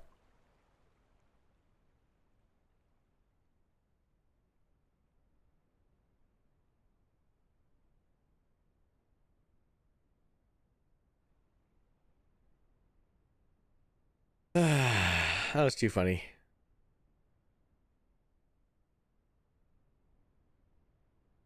Are you looking at having your own artist at some point, or will you keep using Hoda? So Hoda and I have worked together for years. Like he's a very close friend of mine. I knew him from very long ago. Worked with him to commission a whole bunch of Ranger stuff. And this is okay. I've got another good trivia question. Okay. We'll keep that one in mind. But yeah, I've worked with Hoda for a very long time. He was on the team, even like full time to a point. And then he just wanted to grow 3DMA, and I respect that. You know, as someone who's done small business before, like I totally respect that. But we still work with him just because he's a good friend. He does really good stuff. Yeah. Hoda's a good guy. We got some good platoon line setup here. A little bit of a early scouting party. I don't necessarily know if I like this play. We'll see if this pays off later, but this being split so far, kind of dangerous. How many more keys are going to be given away? We're going to be giving away quite a few. So, oh, wow. They got spotted early. PKM opening up. Suppression long range. Ineffective. It is pretty far, so it is not that effective. You can see even the velocity drop off with that color turning from green to yellow. What are we shooting at here with the RPG? You can see that automatic self-destruct range occur. That's also super cool.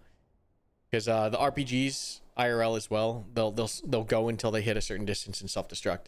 So that's what's modeled right there.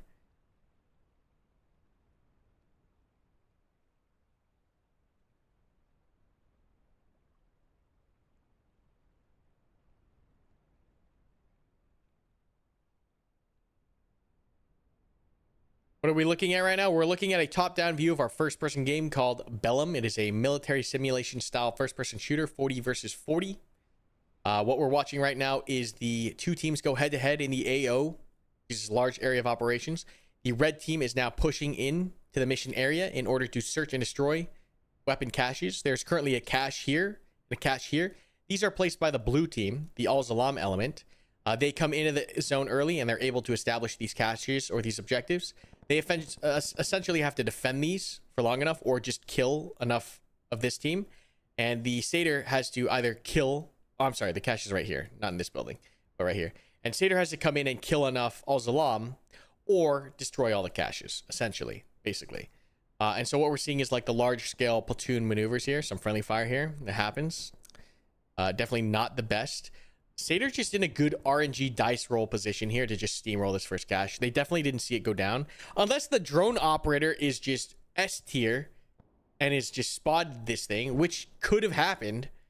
But yeah, it looks like they also opted to send in this stealthy left flank element while the main body is going to try to fight through the front here.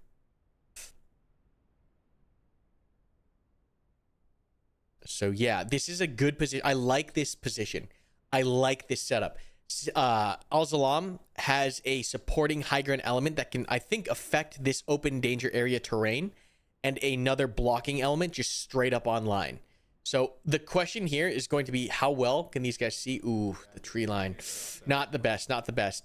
The question is going to be, who sees who first in this engagement? If Al-Zalam is able to wait until the perfect moment when Satyr is exposed in the open or just now crossing in, or if Satyr spots them first from the safety of the tree lines and is able to engage and push these guys back. It's also going to be interesting to see how this flank ends up. Satyr is positioned very well. We have a frontline push, but we also have left side security established. And right now, this Al-Zalam element going to walk into this left flank security. So brilliant job by Satyr. Maintaining, we talk about 360 security all the time. Maintaining security to the flank, important. Al-Zalam, always going to be looking to stick a knife into your side. And with this element here, they're at least going to be able to react to this flanking element. We'll see how well. So far, it's looking okay. Can't drop the cash, buddy.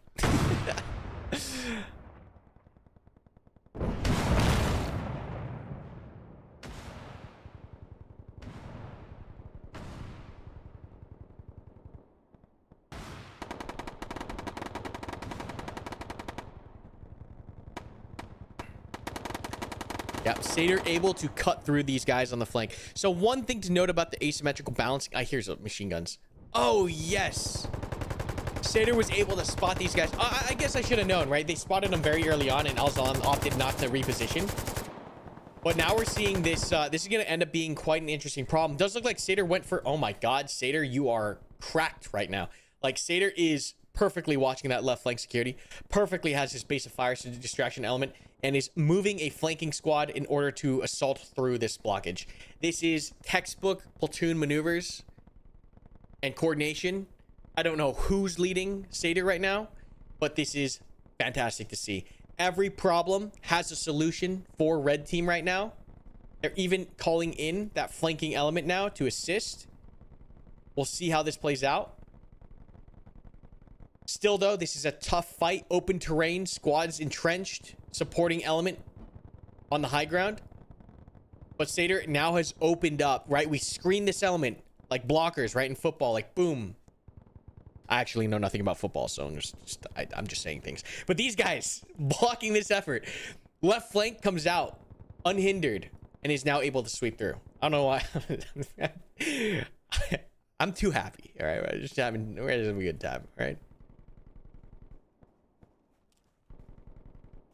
And Satyr in a perfect position here now to come down this line from a flank and hit all these guys in enfilade. The only thing right here now is that like these guys have kind of lost the fire superiority. We're not seeing any suppression come out, and you guys have seen in the last round how important that is.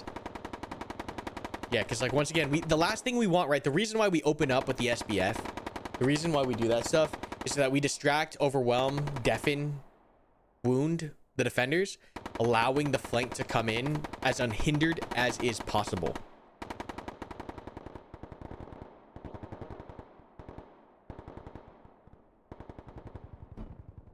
Yeah, some blockers back here. Defensive line. I don't know what I'm saying. Anyways, Satyr kind of getting stalled out here. Not too much support. I would have liked to see a little more support. We see that RPD lighten these guys up.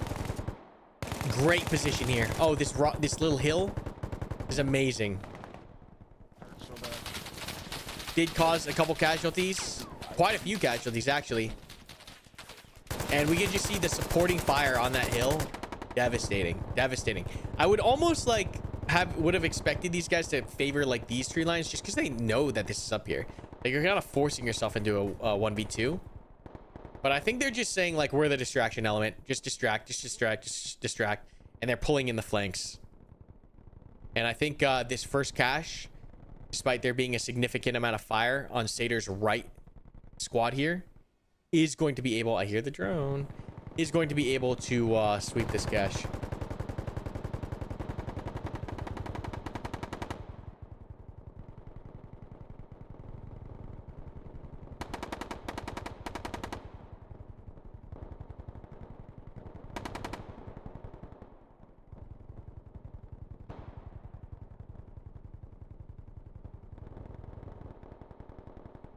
All right.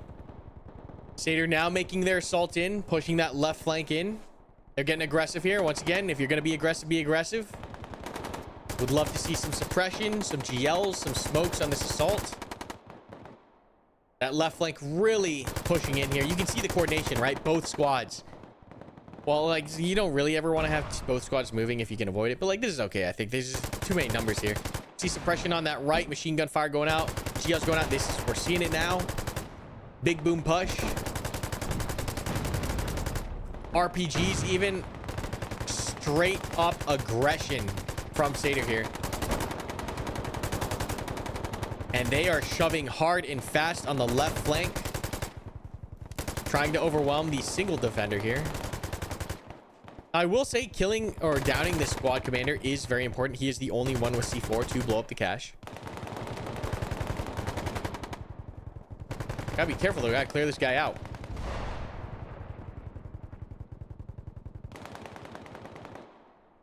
Right side of that assault force now pushing in.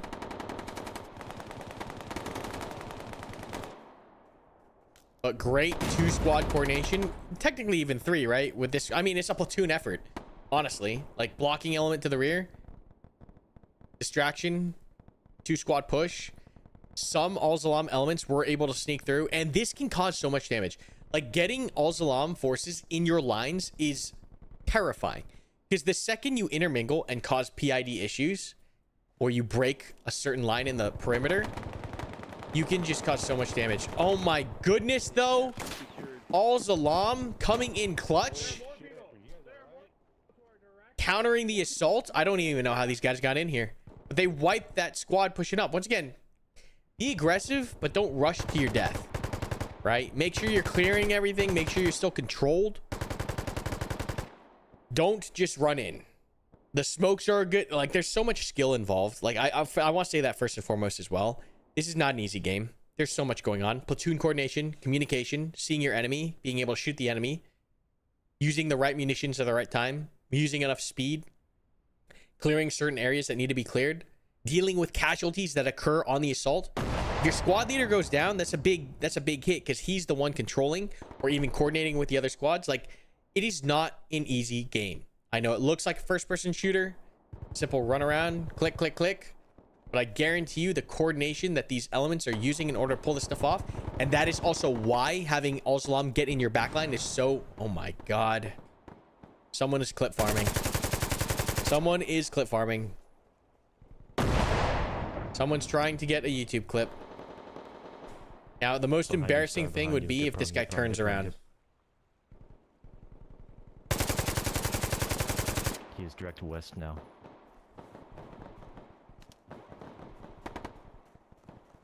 Oh my god, he might be getting greedy. He might be getting greedy. He got greedy! Oh my god! He was trying to clip farm and got clip farmed himself! Oh my god, the greed is unreal!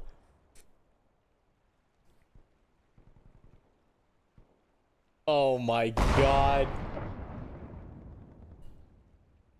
Oh my god. Oh my god. Oh my god. I'm speechless, guys. I'm speechless. That was insane. That was insane. What the heck is happening? Satyr was looking so strong. Oh my god, this guy ate that direct. Wow, no way he hit me with the RPG. That's crazy. That's crazy indeed, Blizzy. Blizzy boy taking a GP25 to the face. Al-Salam was just like, let's kick it in overdrive. We're gonna try now. And is repelling this assault.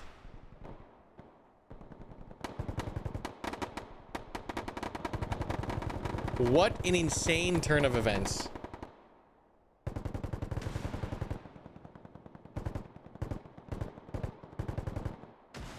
What an insane turn of events. Yeah, and Satyr now handedly.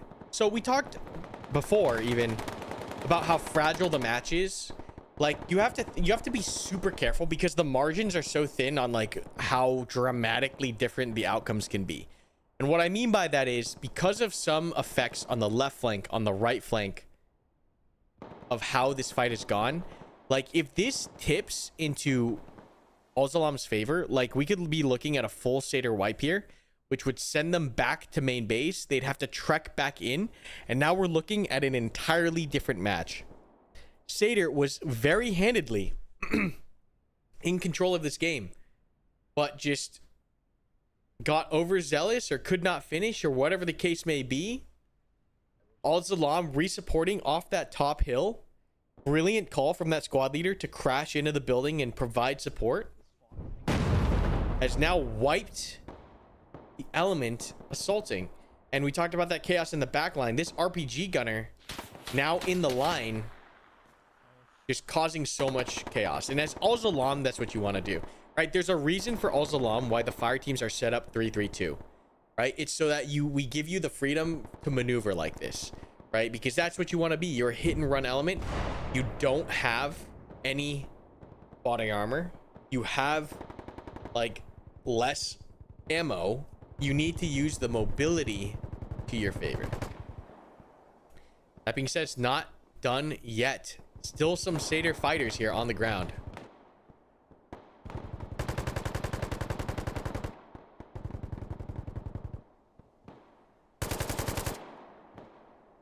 Wait, what? Did he just guess and get this guy through the wall? Or did he see him? Oh, he saw him through the gap and he used the bullet penetration in the game to shoot through the wall and kill him on the other side. Oh my lord. Oh my lord.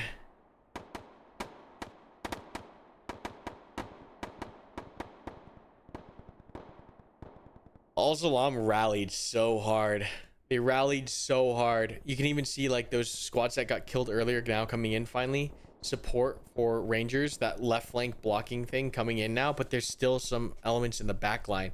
That is very dangerous. Like anytime you have Al-Salam working behind your line, it's super scary. We're seeing a general left side shift here from Satyr. You can see a big maneuver and effort to get these guys off the beach.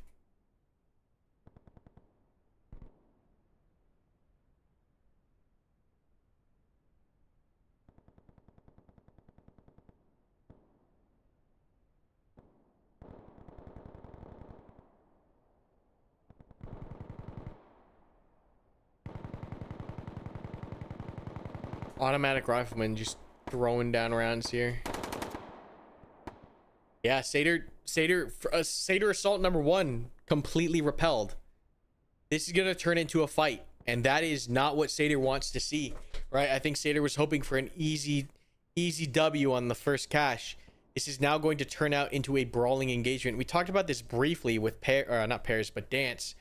Time on target is important. The longer you spend here, the more time you give Al-Salam to encircle you, to pick you apart, because you're focused on the cache, but you also have to focus on your flanks and rear. You don't want to spend too much time on the cache itself. It is very distracting. It distracts the guys. You have to hold more points of security. You're focused on this other task, and it leaves your flanks wide open. This could be terrible. They are in enfilade right now. We're about to see an ambush. We're about to see an ambush in real time. Let's see how Al-Salam executes. Opens up with the RPD. I like that. We need to see the... All right, there we go. Rest of the guns.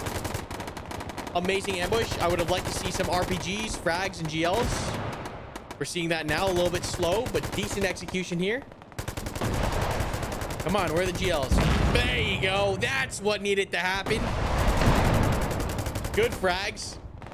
Oh my god, Seder is just getting chewed up. Seder is having a very bad match now. They were looking so strong. Good smoke response. Really good smoke response to get off the X here. For the most part, just pretty banged up, I think. Guys are pretty shredded, having to pull off one casualty, but completely repelled. We might start seeing some of these guys just also bleed out as they run away as well.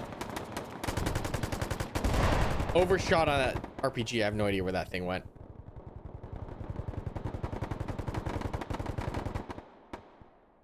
But good initiation from Al-Salam. Able to repel these guys. Good response by Seder, all things considered. Like, honestly. Good response from Seder to kind of get themselves out of that situation. RPG still slamming in from the left side. We're seeing a left side shift. Call must have gone out from that squad leader trying to finish these guys. But also, Seder did a good job backing off of the X. Just even the littlest bit gives them a little more space and time to work the problem. Just need to see a couple more good GLs, a couple more good rockets, and this fight can end up in a very different situation. Oh, close but no cigar.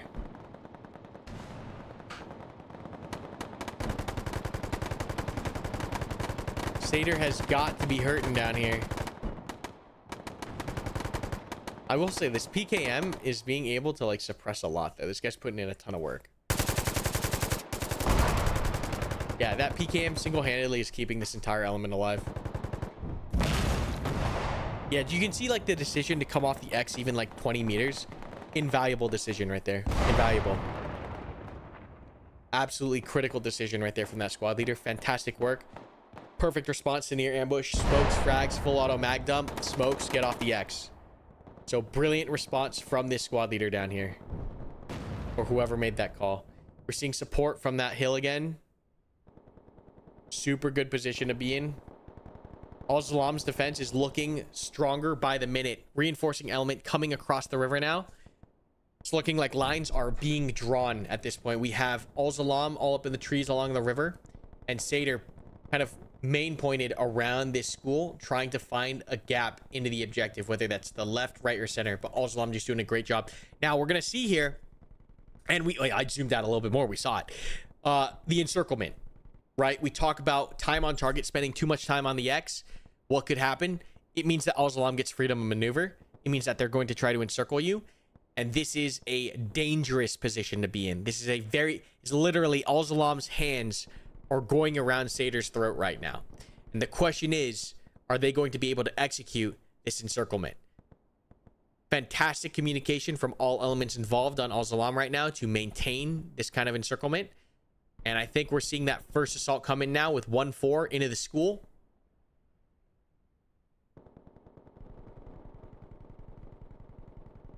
Guys, you know what's super crazy? We talked about the trailer earlier. I think we might see the trailer play out in real time. We just might end up watching the trailer play out in real time. This is Bellum. Bellum is the trailer. Like, we were being very genuine despite how crazy cinematic the cinematic was. The trailer was made and based off of engagements almost exactly like this. So this is gonna get freaking insane. This is literally the trailer right here. This is literally the trailer. Is this real life? Is this real life? What's happening right now?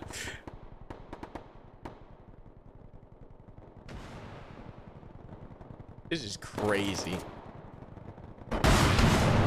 Oh my god, that guy got laid out.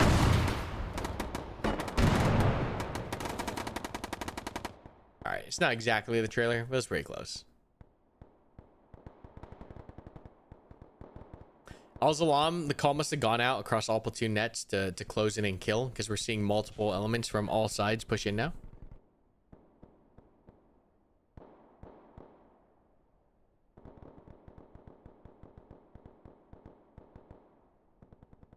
Yeah, we're seeing aggression on all flanks.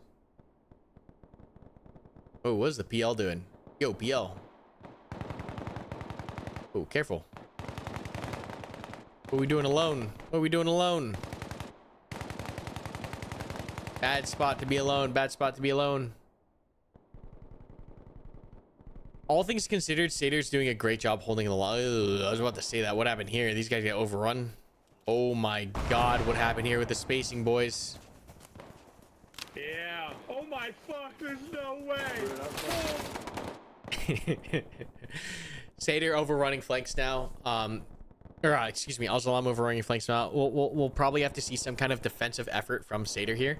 I would not be surprised if that does in fact take up position in the school in order for that. Just there's so much Al-Zalam floating around these hills. It is not a good spot to be in.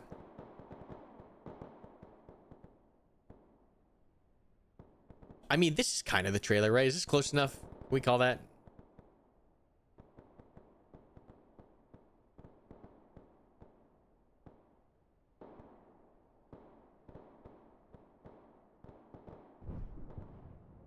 What was that? Reinforcing squads getting pushed out by some Sater blocking elements. It's an AT team. RPG Hunter Killer team down here. I would love to see an Al-Zalam assault on Sater in the school. Can we please make that happen?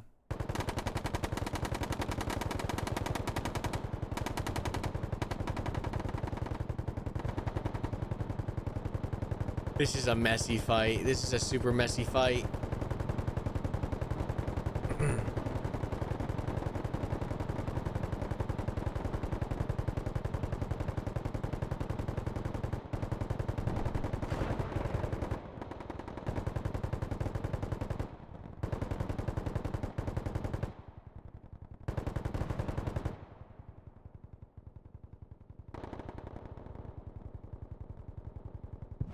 RPG team back there destroyed.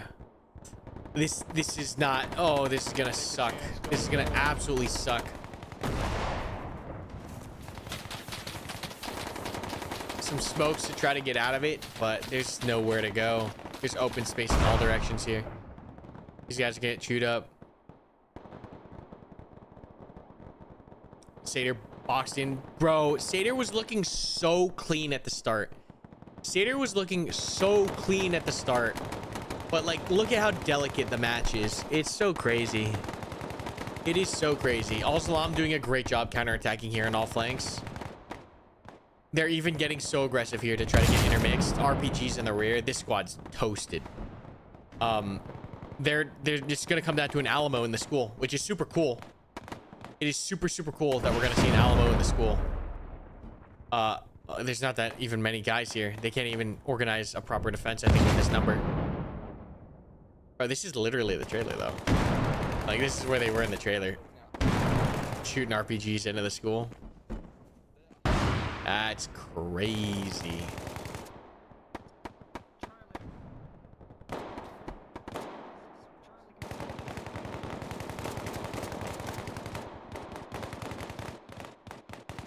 Yeah, Sater just needs to get in the school, lock it down, wait for help. That's all you can do.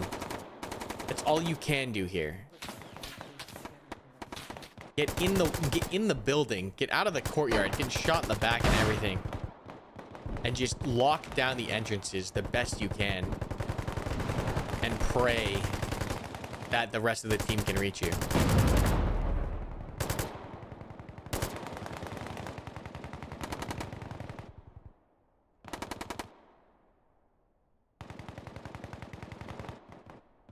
Yeah.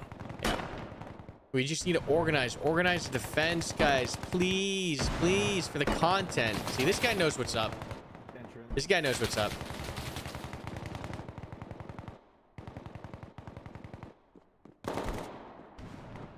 No, it's over. It's over. These guys are toast. These guys are toast.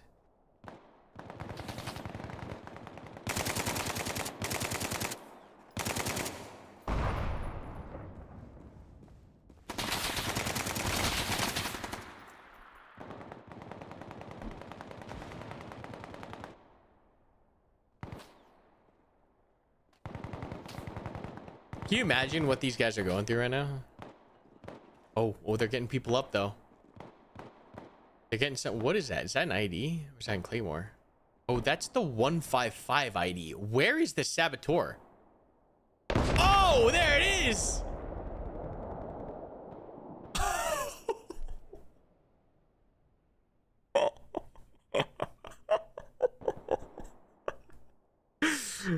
Oh my god, another RPG into the... Bro, these guys are getting their world rocked right now. This is insane. Oh my god.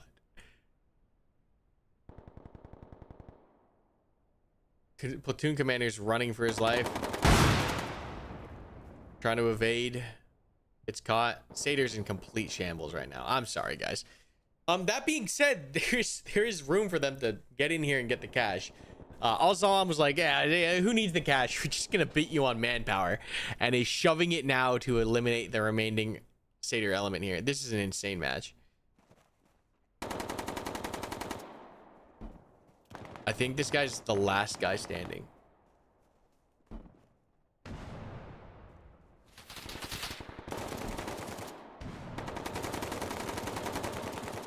Oh my god. Is that it? Or is this guy up? Nope. Oh, this guy is up. Oh, this guy woke up too. Okay, there's still guys in here. There's still a chance. There's a chance, guys. There's a chance. All right, never. Maybe your chance just dropped by 50%.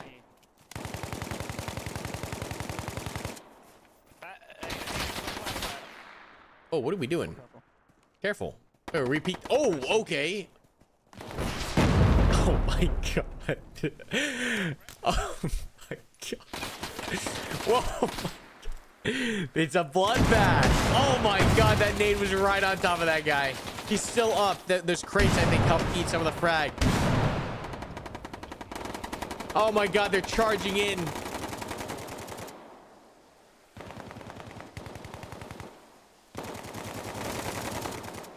That's it. That's it. They did it. They did it. They cleared it out. Oh my lord, that was crazy. But in the meantime, It's not connecting to the C4. Just follow the instructions. What does it tell you? It says F, right? Doesn't say anything. I put C4 down and it doesn't say anything. he's got a left click. Is this the Hit the cash fire. tray? Hit the fire button. F. I mean, hit your mouse button. Get away, guys. Get away. Alright, the cash compound's clear. We're blowing it up right now. And it should be 3 steps. That and then a fuse. You'll throw a fuse. Throw that down. All right, demo Hit your 101. fire key. What? Yeah, I'm hitting my fire. Nothing's happening. Oh, Okay, there we Oh, go. there we go. There we go. Got it. We're good. Now one more. It'll Demo be a 101, fuse, a guys. pull fuse. C4, rat clip, detonator, Yep. Go. Bop. There you go. All right, Throw it. Run. Step 4, run. 3-step process. Step 4, run. Oh god, I love this game so much.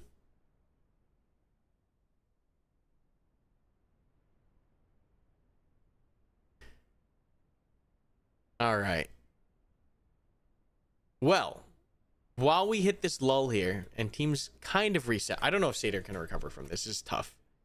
They're so close. They can't lose another squad. If they lose another squad, they'll lose out on manpower. They did get a cache, but yeah, they're so close to that manpower cut off. All right, so I'm gonna ask my next question.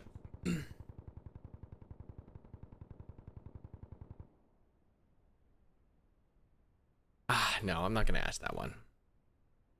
It's too hard. It's too hard, guys. I'm sorry. Let me think of an easier one. Key giveaway question.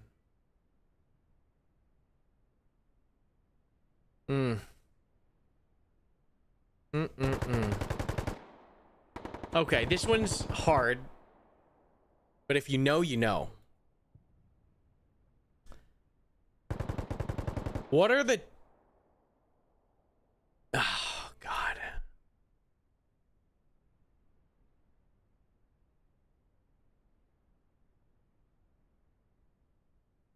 What... If you get it close enough, I'll give it to you. What are the 2 one life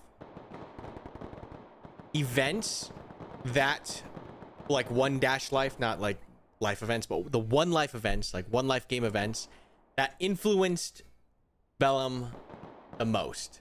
Once again, in the Bellum off-topic chat, you got to get both of them. You got to get both of the one life events. And you got to get the name. I'm not giving you the game name. All right, Bursang, you got it. The answer was Squad Ops 1 Life and Arma Kill Cog. Bursang gets the key. Good job, Bursang. That was fast. That was fast.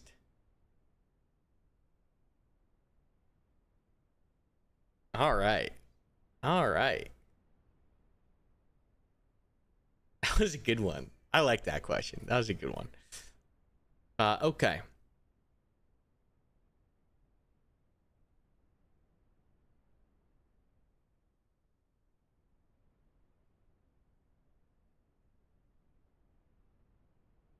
Very good.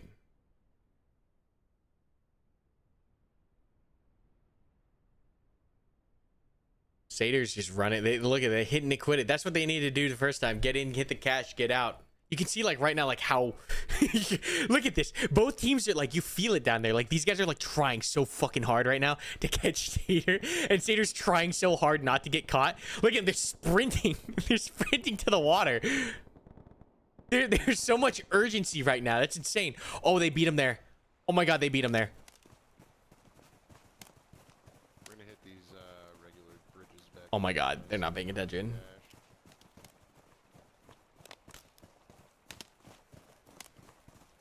Did Satyr see him first and they're trying not to get spotted? Get low, get small, don't get spotted. Get low, get behind cover. Oh, you botched it. Now you can't cross this river.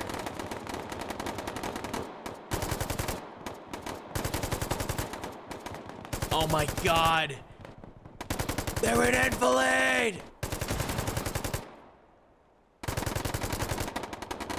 All right. I mean, Asylum has the manpower. They're just like, we don't care. We're leaving. Bro, that was crazy though. Imagine if Asylum got there, was locked in and set up an ambush. Oof. Oof. Yeah, all the visual stuff needs an overhaul. The jam, like, once again, maybe you weren't here. We were very focused on early on. Like, number one, first and foremost, is gameplay and foundational feel. Like, that's where a lot of time and money went, is just gameplay and foundational feel. Like beta into early access, like this period, we'll spend a lot of time beautifying the game and fixing things. But yeah, a lot of the alpha time spent leading up to this point was just like pure on mechanics, features, and gameplay feel. Just because, like, us having the prettiest game in the world doesn't mean anything to me if, like, the game doesn't play how I want it to play. So that was like a lot of programming and tech art and like a lot of actual functional work and cost. Oh my god, that's the second time we've seen someone get direct impacted. Also, I know so many people complain about fragmentation, direct impacts. All right, come on, guys. This is undeniable proof that it works properly. It's working as intended. You guys are just missing, all right?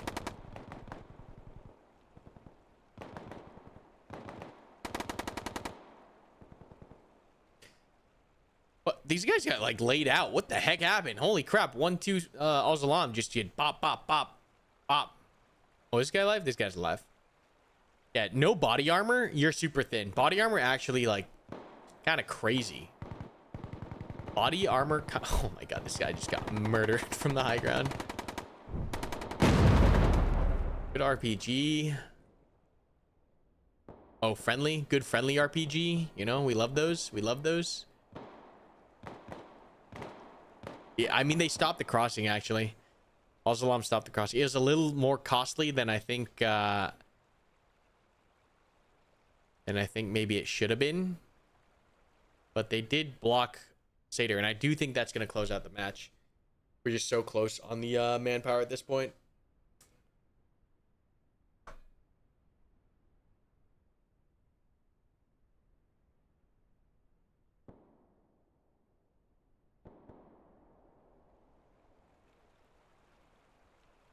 Let's take a look at the score. Yeah, as soon as these like 4 guys bleed out, I don't know, they might be like oh my god.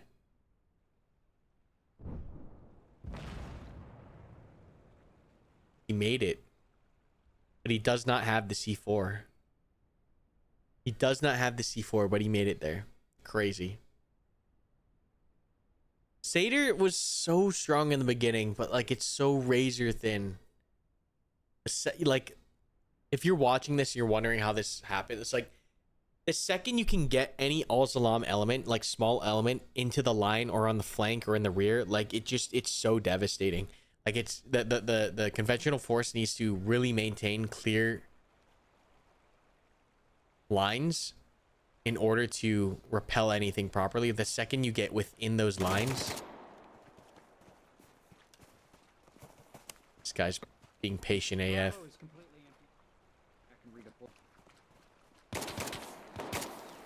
That's brutal. These guys are getting dead checked.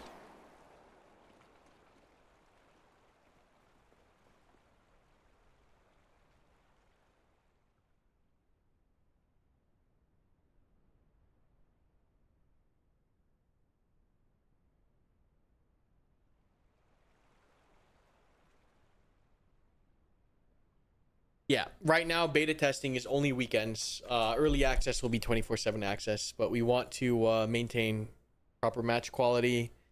There's a lot of bugs still. It's still early on, and beta, right? We're using this as an actual testing period. It's not just like come in and play. Despite how amazing this is, like we are using this for very functional data, and we need to make some pretty big changes.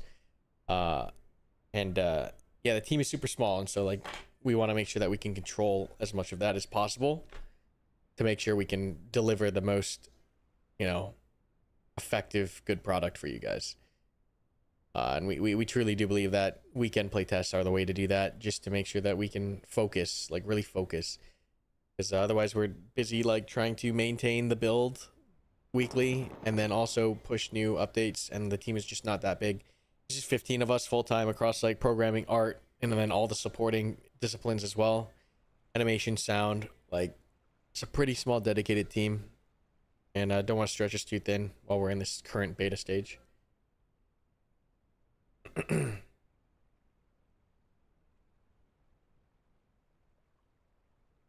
Have 15 of us full-time, about 4 or 5 part-time, and then a handful of contractors. How was the team formed? Just a lot of good people that I've known over the years of me doing content creation on my main channel. All right, well, Seder platoon pulling together a little bit. They're working as a full platoon now. So like another like side aspect of like working as a full platoon is just like it's redundancy on redundancy on redundancy, which is why it's done in the real world too, right? Because if you have a mass cal, you have not 1 but 2 squads there that can move to assist. And that's why like you see platoons that work really close together, like they can usually do really well and maintain a high manpower percentage because there's just so much redundancy built into having bodies near bodies. And the key is having the platoon close enough that you have the redundancy, but also knowing when to flex far enough out that you maintain tactical flexibility to maneuver. Because the last thing you want is like everyone balled up into one structure, right? And now you're pinned and you can't move. So close enough is the key word. Close enough to help, but not close enough to get absolutely balled up.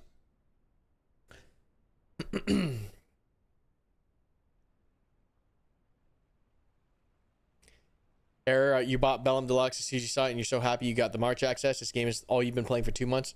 That makes me so happy to hear. Just because, like, I know you guys don't have the picture, right? Because the picture is in my brain. But, like, when I think about the full scale of what we can make out of Bellum and, like, the features we want to add, the weapons, the vehicles, right? Like, I will tell you that this, from my, you know, of course, like, my mind's kind of crazy, right? Barton's going to reel me in sometimes. Because, like, I go wild with how we want to build this thing. But like, if I had all the time and money in the world, this game is like 10% done, right? That's how much there is left to do that I want to do.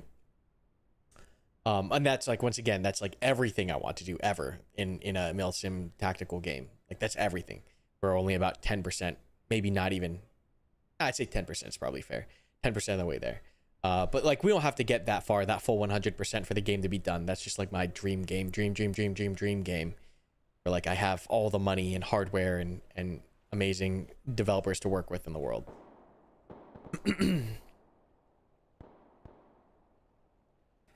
This YouTube is just a restream. No, this is live. This is live, brother man.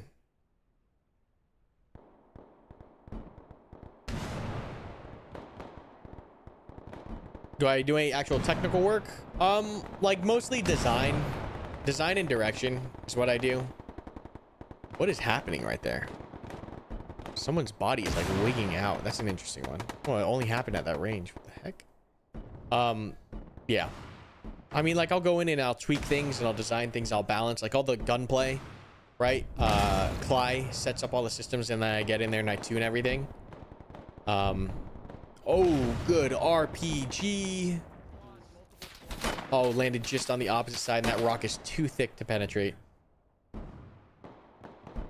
Oh, yes, GLs. You can just see that GM94 is so scary. Just freaking round after round after round after round. Yeah, all the alarms really setting themselves up for this. Like, look at this river that they're controlling. It's going to force Satyr to make a river crossing. I wish Satyr had enough manpower so we could watch this river crossing. I think this river crossing would be super cool to watch. And just look at the platoon coordination. Like, it's just, this is one of our servers, right? You go from any of the full servers and all the games are playing like this for the most part. We're not just the squad is coordinating, but all 40 guys on every team are coordinating. Like, it's just insane. It's just absolutely insane. It's just the coolest thing.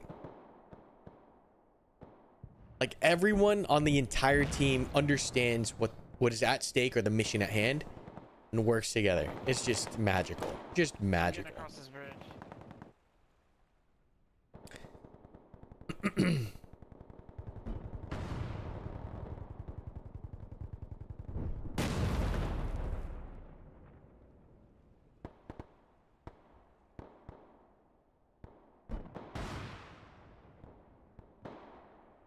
Really love the fact that we can also interact with you right now and ask questions. Appreciate that. Yeah, I mean, this is what this is all about, you know, just sharing about we're just like, I'm treating these current beta, like this first beta weekend is just like a celebratory stream, like just having a good time because, yeah, we are very happy at the studio right now. Just keeping it chill vibes. Because, yeah, we are over the moon. We're over the moon over at the studio. It's been a hard, very hard journey to get here for sure. A lot of hard work. Even these last couple weeks have been like super insane. No sleep, craziness. So we're just happy that like we haven't had any major issues the entire weekend.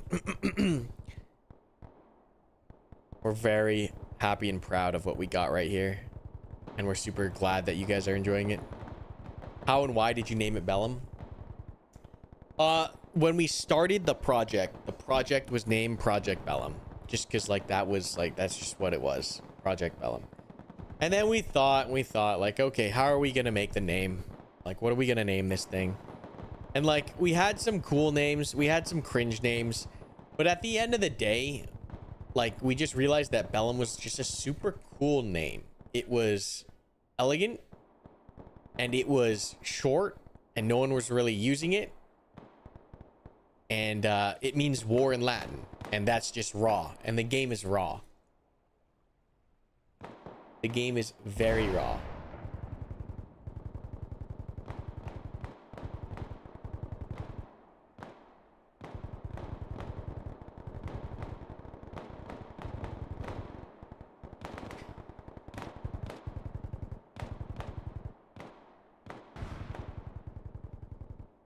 Seder doing a good job here using suppression, sending a couple squads up to maneuver here now. So here's the cool thing. I don't think a lot of players know this. This water is waist high. This exists here for a reason. But I know this water looks murky and scary and deep, but it is waist high. So there's these little like portions that our level designers have made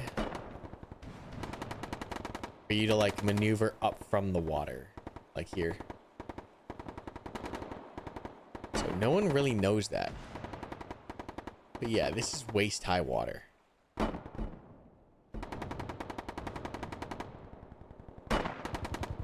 Seder already, when did they cross this? Seder's working the bro, if Seder comes back, I'm gonna be, this is gonna be the craziest match we've watched all day. Because right now they've opened up a lane. Look at this path that they've opened up with the support by fire on the left here. They can run a team up this hill here to the cache. Straighter is just sitting on the cache like, please someone send someone here. There is a world where Seder comes back and wins this game. They're probably sitting at like freaking 41% manpower. They can't lose a single body. They cannot afford to. All these guys are dead. Seder has a chance to win this at 41%. Where's the squad leader? Where's the squad commander?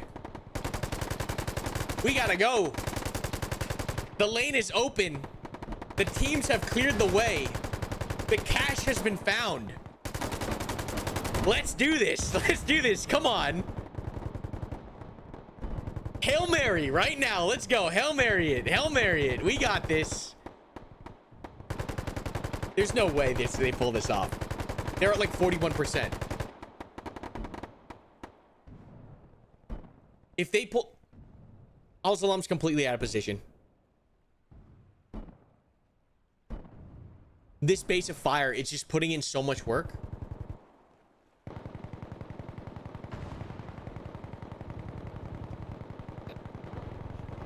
Dude, they're swarming over there. They're swarming over there. Gotta go. Oh my god. Hail Mary this thing. This is gonna... This base of fire over here, Seder pulled it together at the end. Support by fire on the right, doing a great job. This is a perfect modified like platoon attack. You have an SBF here. You have the SBF here. You have an ISBF here, opening up the lane. The tactics, last minute tactics, last minute, last ditch effort. They're on the hill. Holy crap! What is going on? SBFs on the left of right and right have done their job, opening up the lane for the squad commander to get on top of the cache. Al-Salam out of position for whatever reason. Oh my, they're going for it. They're going for the touchdown. They cannot lose a single guy in this push.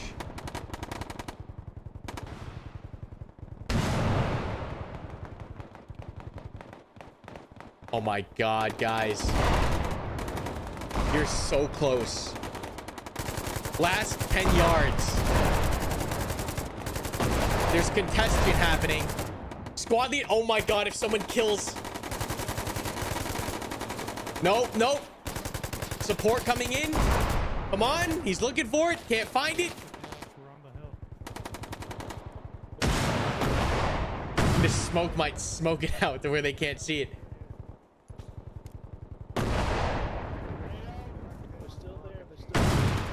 Come on, it's right in front of you. Oh my god. There you go. My fucking cash. You gotta right clip it. Oh no, Trench doesn't know how to do C4.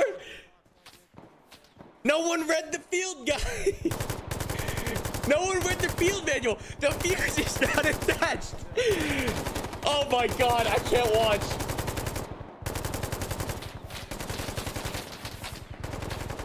Oh my god, if he gets shot here. I'm up here. I don't think. All right, it's down. That I can't. I need to see how much percent Satyr had. Oh my god. That was insane. That was that was exactly the platoon tactic needed to crack this defense. It was perfect. It was perfect. It was the most perfect thing I've ever seen.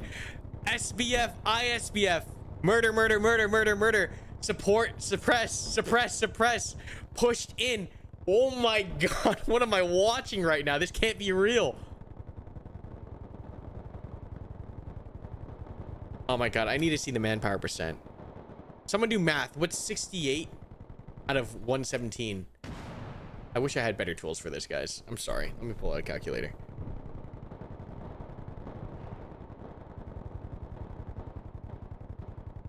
Oh my god.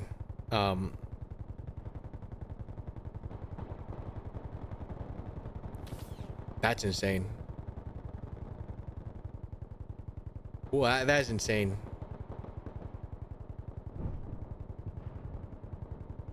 Satyr? I mean, I guess it wasn't that. It was at 58%. I thought it was at 40. All right, now I'm less impressed. But still. That was a good push. That was a good push. I thought they were down to like their last lives. It was still a super clean push. All right. All right. Satyr, you did a good job. All right. You did a good job. I thought you were doing it with like 41%. All right. 58%. All right. All right. All right. It was still close. That was still a really good last cash execution, I will say. That's too funny. That is very too funny. That is so funny, dude. Okay. So that's gonna be the last match that we watch, which means Trench, we watched you not know how to set off the demo in 4K. All right, we're gonna give away 2 keys. We're gonna give away 2 keys. If I could come up with a question, we'll do one last question thing, but yeah, we'll see here. Okay, first key in YouTube. Get ready. Make sure you have your account set up, your launcher downloaded, account set up, ready to input the key. Okay, YouTube. We're going out in 5. I'll give you a little more time.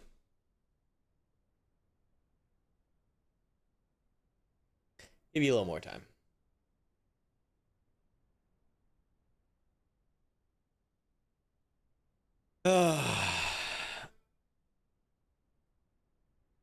All right, here we go. Giveaway in 5, 4, 3, 2, 1. Okay, that's the YouTube key. Moving over to Twitch. Yes, you must have the launcher downloaded. You must have an account set up, and you must be ready to put in the key, because these guys be copy pasting as fast as lightning. All right, Twitch coming in here. Twitch coming in here now.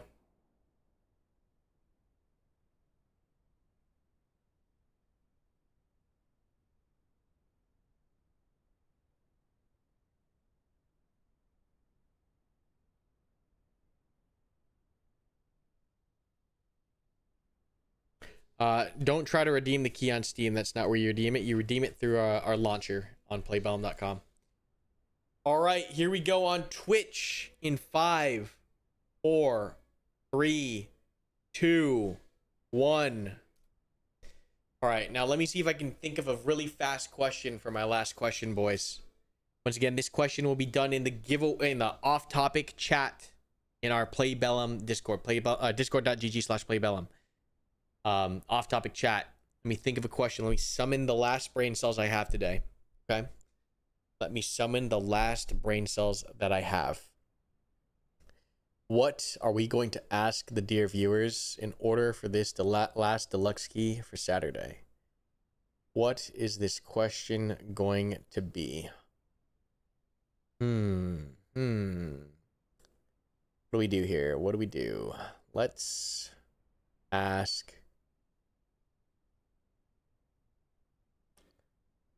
I'm trying to think of something not too obscure, just because I know the other ones have been so very obscure and deep lore related. What's something easy? What's something easier? I'm trying to find something that's easy but not lame. What's something that's easy but not lame?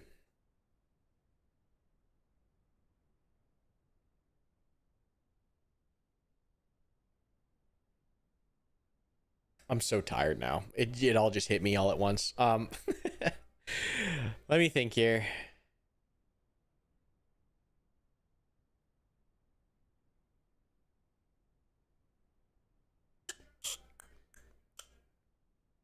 What do I ask? Oh my god, this is hard. I'm on the spot. Do we just ask a lame question? We'll just ask a lame question. All right. What is a Gatwa?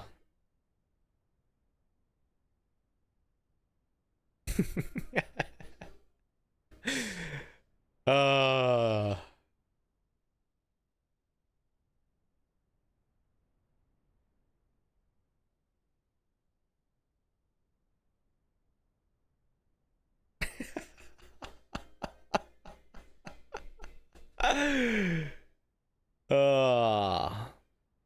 That's too funny. All right. Yeah. Let's see. All right, stop spamming. Stop spamming. Oh, you got the winner. Calm down. Calm down. Ox, I think, was the first 5-point contingency plan. Here we go. To my boy Ox. Congratulations. That one was a little lame. I don't know. Maybe I'll think about what questions I asked for tomorrow.